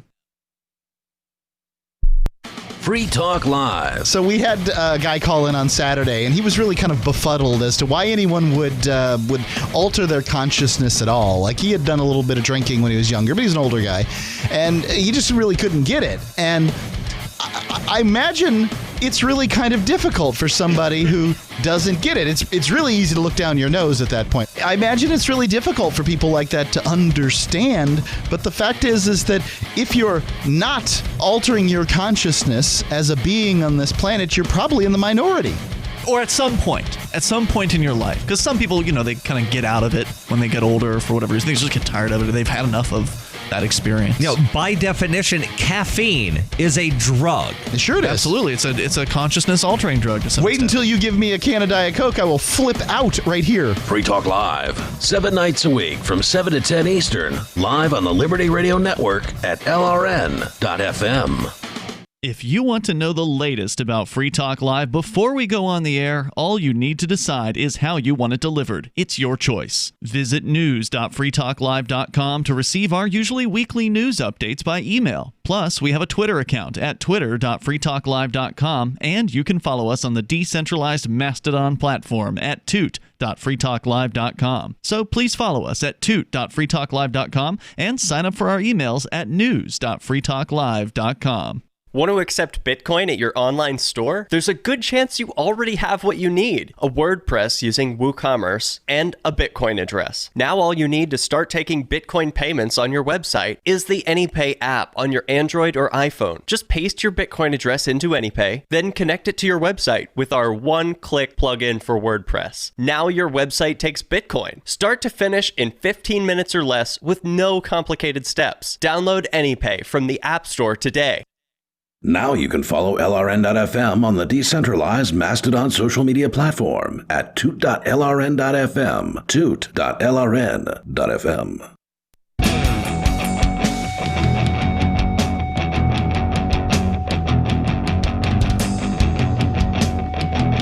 Free Talk live Saturday show. We're here every single night of the week.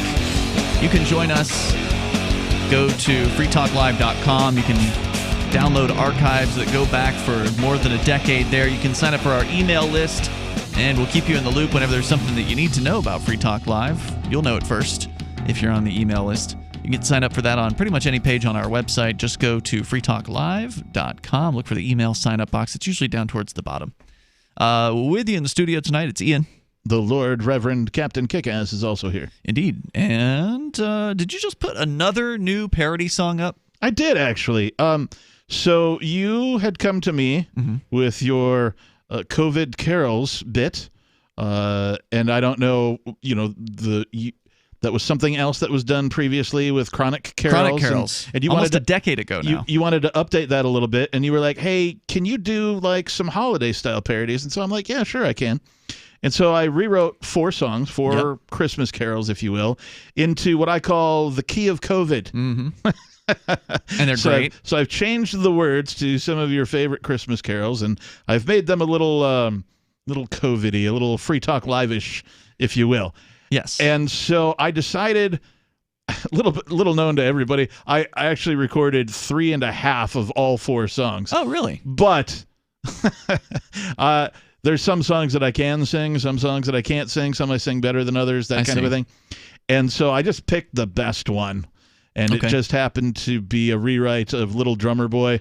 I believe on the COVID Carol sheet, it's called Little Lockdown Boy. Mm-hmm. And when I put it up at lordkickass.com, I called it The Lockdowns Are Dumb, because that's the chorus of the song. Instead of pa-rum-pum-pum-pum, it's The Lockdowns Are Dumb.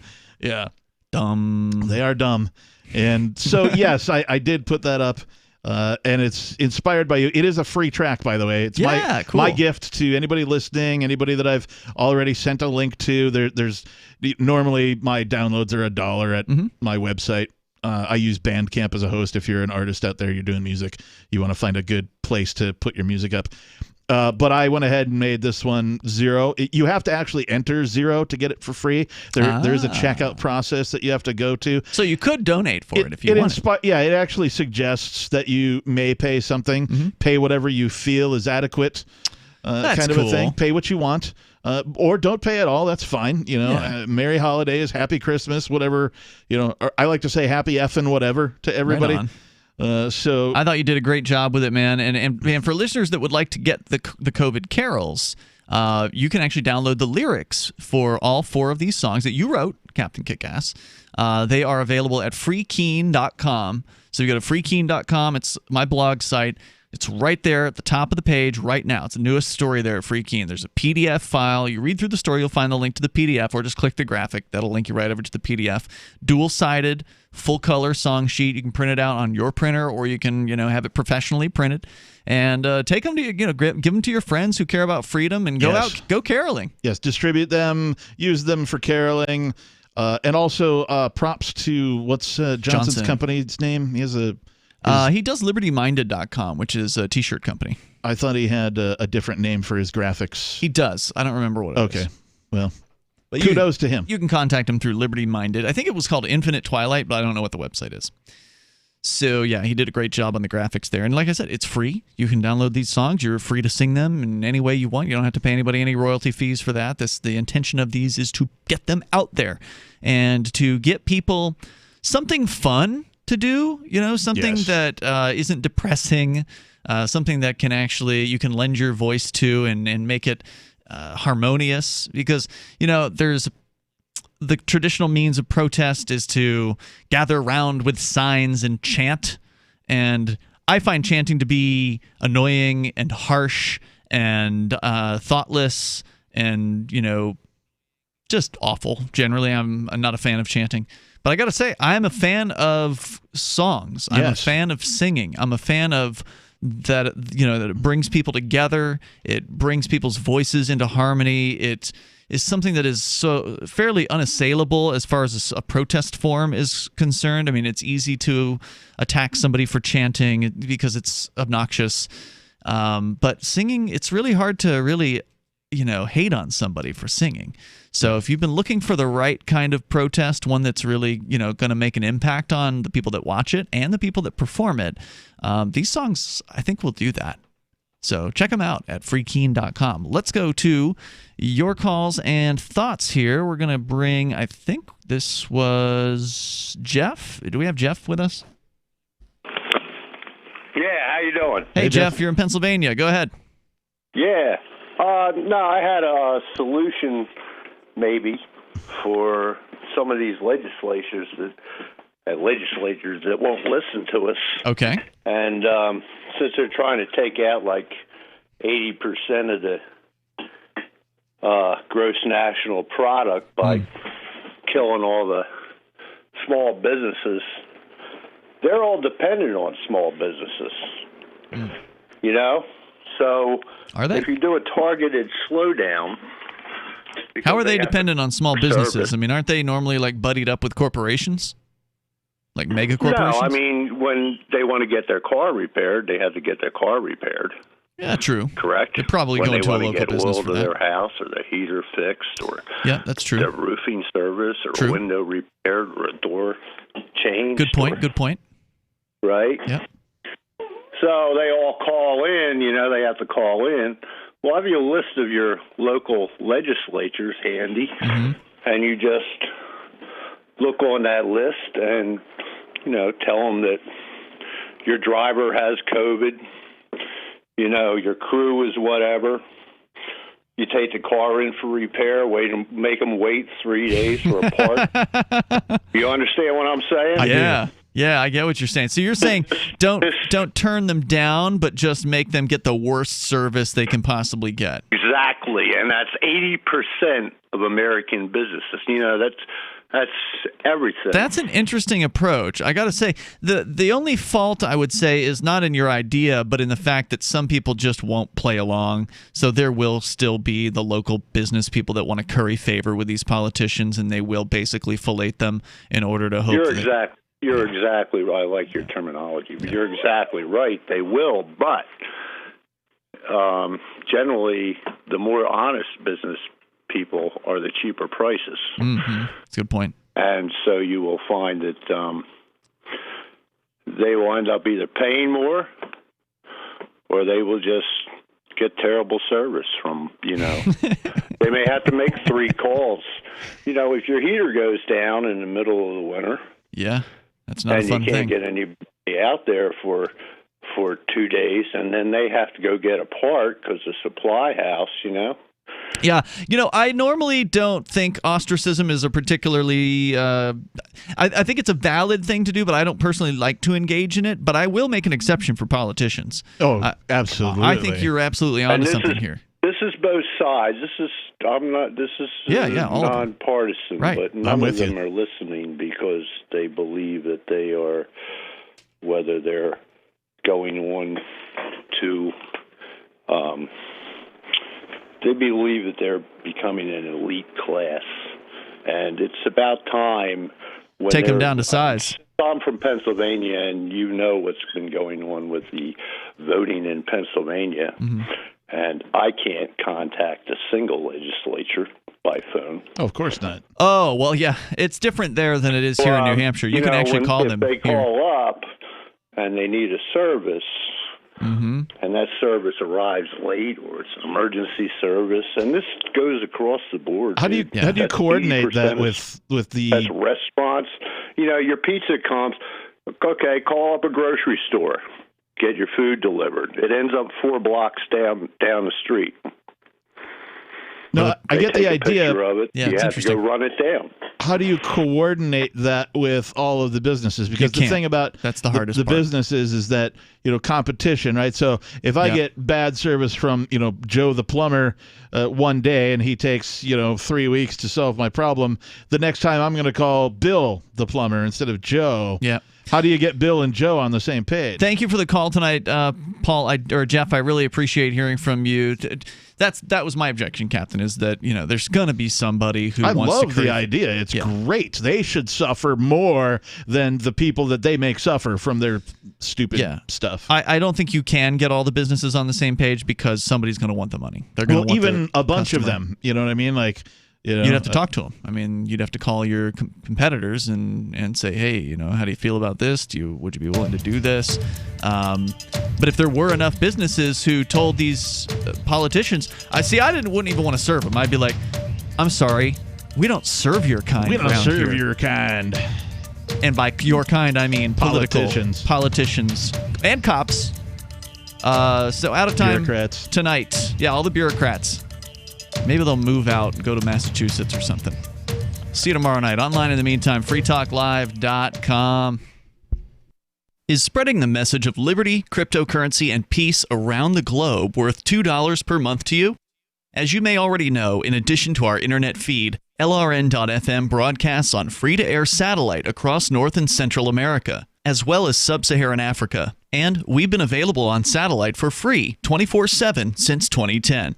The LRN.FM free-to-air satellite signal is reaching some of the most oppressive regimes in the world, and there's no doubt our ideas are making an impact. You can learn more about the channel's impact by watching the 3-minute video at fund.lrn.fm. If you'd like to help free minds globally with our ideas of liberty, cryptocurrency, and peace, you can donate as little as $2 per month via fund.lrn.fm. You can help us continue and expand our satellite broadcast to multiple continents. Visit fund.lrn.fm today, and thank you for your help. Don't forget to share the link on social media. That's fund.lrn.fm. My name is Jacob Hornberger. I'm president of the Future of Freedom Foundation, which Congressman Ron Paul awarded for having an outstanding freedom website. Write us at fff@fff.org, and we'll send you a free 3-month subscription to our monthly journal of libertarian essays and our booklet, Economic Liberty in the Constitution, which George Mason University economics professor Walter Williams praised in a recent column. That's fff@fff.org. The LRN.FM social media channels have been revamped. We've eliminated Facebook and focused on other platforms like Twitter and Mastodon, the decentralized alternative to Twitter. On our accounts, you'll find posts from multiple LRN.FM show hosts together in one place. Follow us on Twitter at twitter.lrn.fm, or better yet, move to the decentralized Mastodon social media platform at toot.lrn.fm, toot.lrn.fm. I think you'll like it. The latest episode of Questioning Authority is next after the news on the Liberty Radio Network at LRN.FM. Stamps.com brings the post office and UPS shipping right to your computer. Go to Stamps.com to start a 4-week trial, plus free postage and a digital scale with promo code FOX. That's Stamps.com. Click on the microphone at the top of the page and type in FOX. Searching a home near Nashville. I'm Roger Stern, Fox News. Law enforcement officers have searched a home 10 miles southeast of the explosion. The Associated Press reporting that it's linked to a person of interest. Earlier, U.S. Attorney Dan Cochran said investigators are looking at every possible clue. We've had over 500 leads and tips come in, and every single one of those is being followed up by a team of investigators. That's the stage we're at in this investigation. We are still continuing to follow every lead that we have. And we will continue to do so until we find out what's happened. Parts of Tennessee and eastern Kentucky are still without power from the explosion. Nashville Fire Chief William Swan. We're working closely with them, AT&T, to ensure that we can get communication established back safely. They're here to work 24 hours. It is a big operation with the building itself. The explosion took place outside an AT&T transmission facility. President Trump is spending the holiday weekend in Mar-a-Lago, still keeping people guessing whether he will sign or veto that COVID relief bill, which lawmakers rushed to get done before Christmas. President Trump is doubling down on his demands that Congress increase the amount of money that some Americans would get in those direct stimulus payments. The deal mentions $600 per qualifying individual. The president doesn't think that's enough, even though the consensus is that most congressional Republicans will probably not want to increase those payments. We have seen a tweet from the president this morning on this very subject. He says, quote, "I simply want to get our great people $2,000 rather than the measly $600 that is now in the bill. Also, stop the billions of dollars in pork." Pork referring to the president's displeasure with the amount of money in foreign aid that's tied to a larger government spending package. Fox's Mark Meredith. America is listening to Fox News.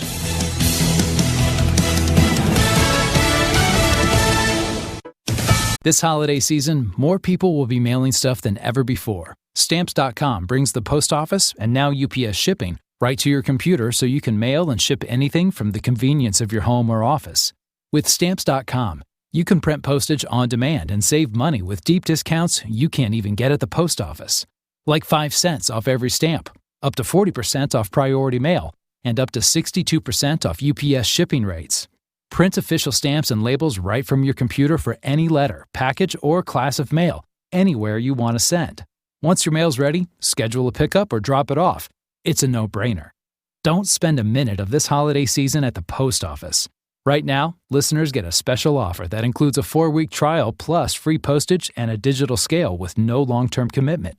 Just go to Stamps.com, click on the microphone at the top of the homepage, and type in Fox. Stamps.com. Enter Fox. Go right now to Stamps.com. Enter Fox. If this were a traditional holiday weekend, you'd probably be going to the movies to see all those films Hollywood has been saving for Christmas. But of course, there's nothing about this weekend or this year that's normal, including the way we're watching movies.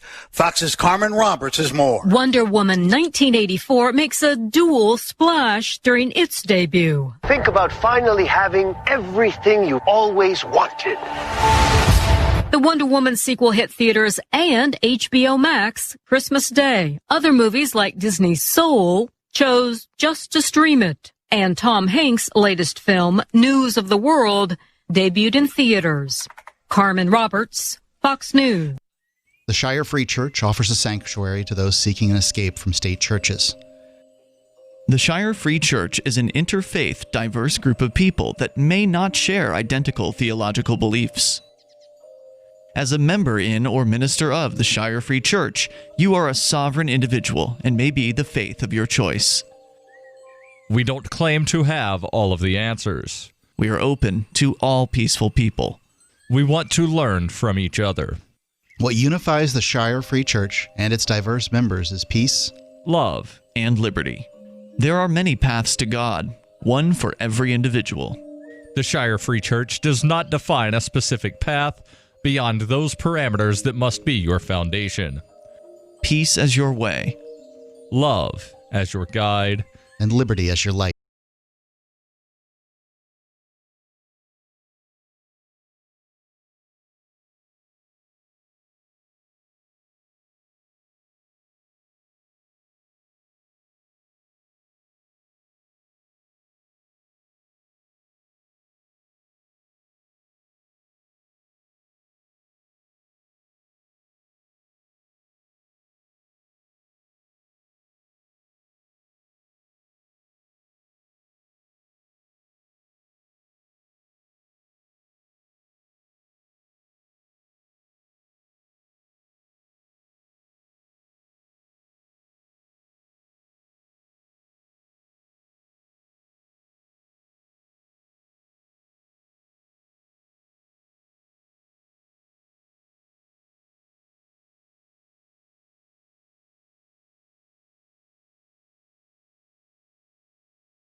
think he was either of a warden or of a skinhead, or like a skinhead in the series Oz. He was also J. Jonah Jameson in the Sam Raimi Spider-Man movies. He was really good in that, and he's really good in this. Counterpoint, it's very good. He plays, two characters, and they're just very different. So anyways, it's really, really good acting. So yeah, Counterpoint is good. It's sort of, is Stephen Ray is in it also, just out of coincidence. So yeah, but a great actor. So, but that's okay. I got to do I have a show to do, and so yeah, I'm just being honest. I'm inebriated. I've had I've had like 4 glasses of white wine and 2 glasses of red on an empty stomach, essentially. So, or at least the white wine was on an empty stomach, and then I took the red wine for dessert, or with dessert. And yeah, so what's going on, everyone?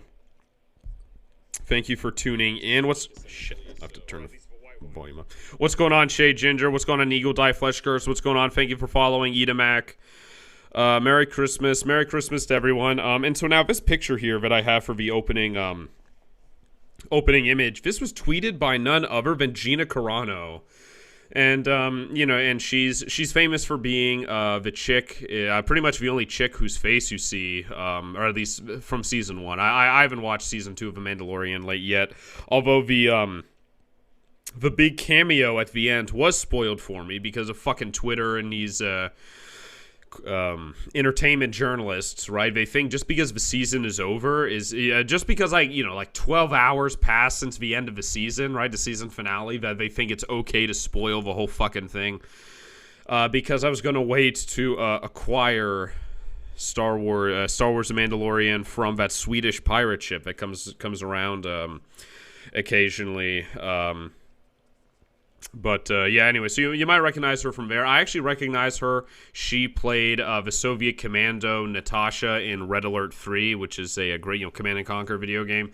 So she's been a real shitlord on Twitter, tweeting about like haters and stuff. And she's like this MMA fighter, right? That was before she was an actress, or she was, I don't know, she was some sort of athlete.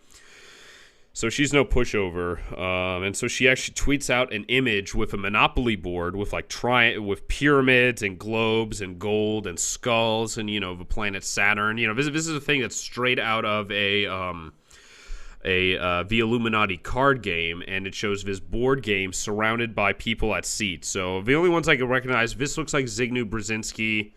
One of these guys is probably George Soros. One of these guys is probably a Rothschild. And underneath the board are naked slaves, right? A bunch of slaves. And the caption says, all we have to do is stand up and their little game is over. So, and I mean, I think that's awesome that you have I wouldn't say AAA, but she's like definitely a mainstream actress. I mean, anyone who's in The Mandalorian, whether it's that I think the guy's like from Argentina, was it Pablo Pascal or whatever his name is, the dude who actually plays The Mandalorian, to Carl Weathers, who's his boss. Carl Weathers was the he was the black CIA guy in Predator.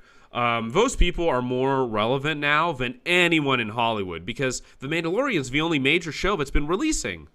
Right, for the only major show that's been releasing recently, right? There's no big blockbuster movies.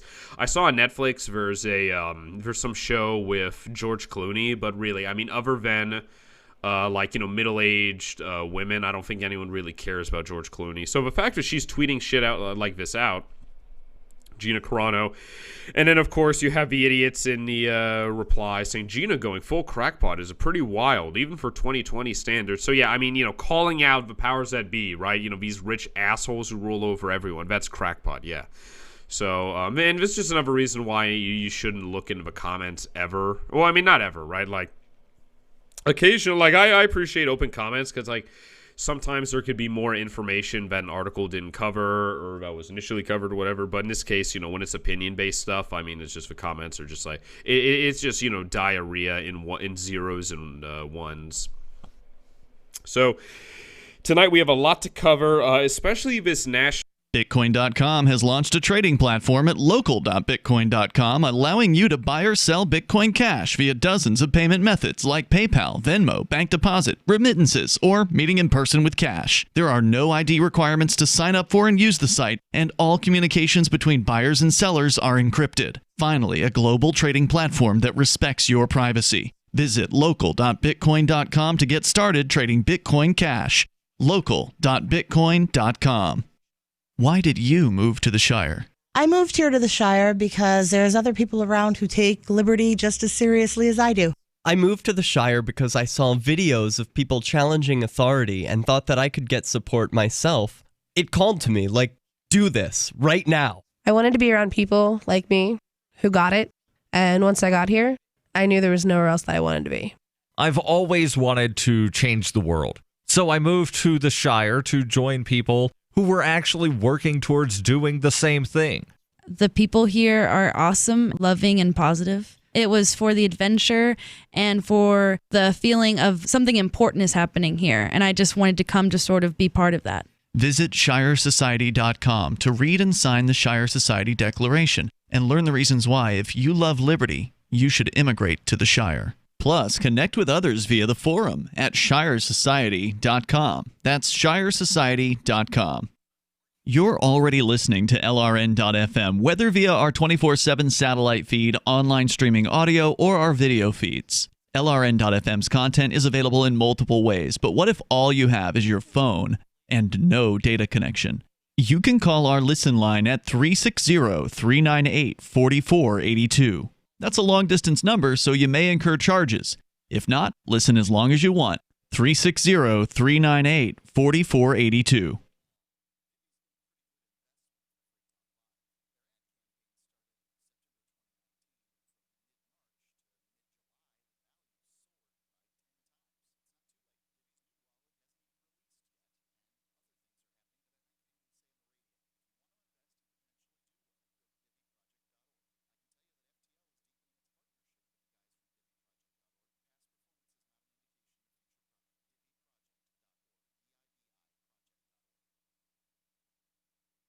I'm a little obsessed with My Magic Mud. Several years ago, I met Jessica Armand, the founder and CEO of My Magic Mud, and I didn't even know my teeth were coffee stained. A week's worth of use convinced me, and now I use it every 3 or 4 days. It's clinically proven to whiten teeth, and I think it cleans better too. My Magic Mud's available at most local health food stores, Sprouts, Natural Grocers, CVS, Walmart's Natural Beauty Aisle, but I can get it for you for 20% off with coupon code FTL20 at mymagicmud.com. FTL20 mymagicmud.com. Tired of cancel culture? Sick of mega tech corporations holding an axe over your head? Join the LRN.FM Matrix chat server. It's self-hosted, so no one else can tell us what to do or say. Don't like the existing channels? You can make your own. You can even connect into some of our channels from other Matrix servers. It's federated. For the full LRN.FM Matrix experience, though, you should join our server via the step-by-step instructions at chat.lrn.fm. Chat.lrn.fm. I'm grateful to have heard from some of our satellite listeners recently. I appreciate knowing that people are out there who like what we do and are willing to support it financially.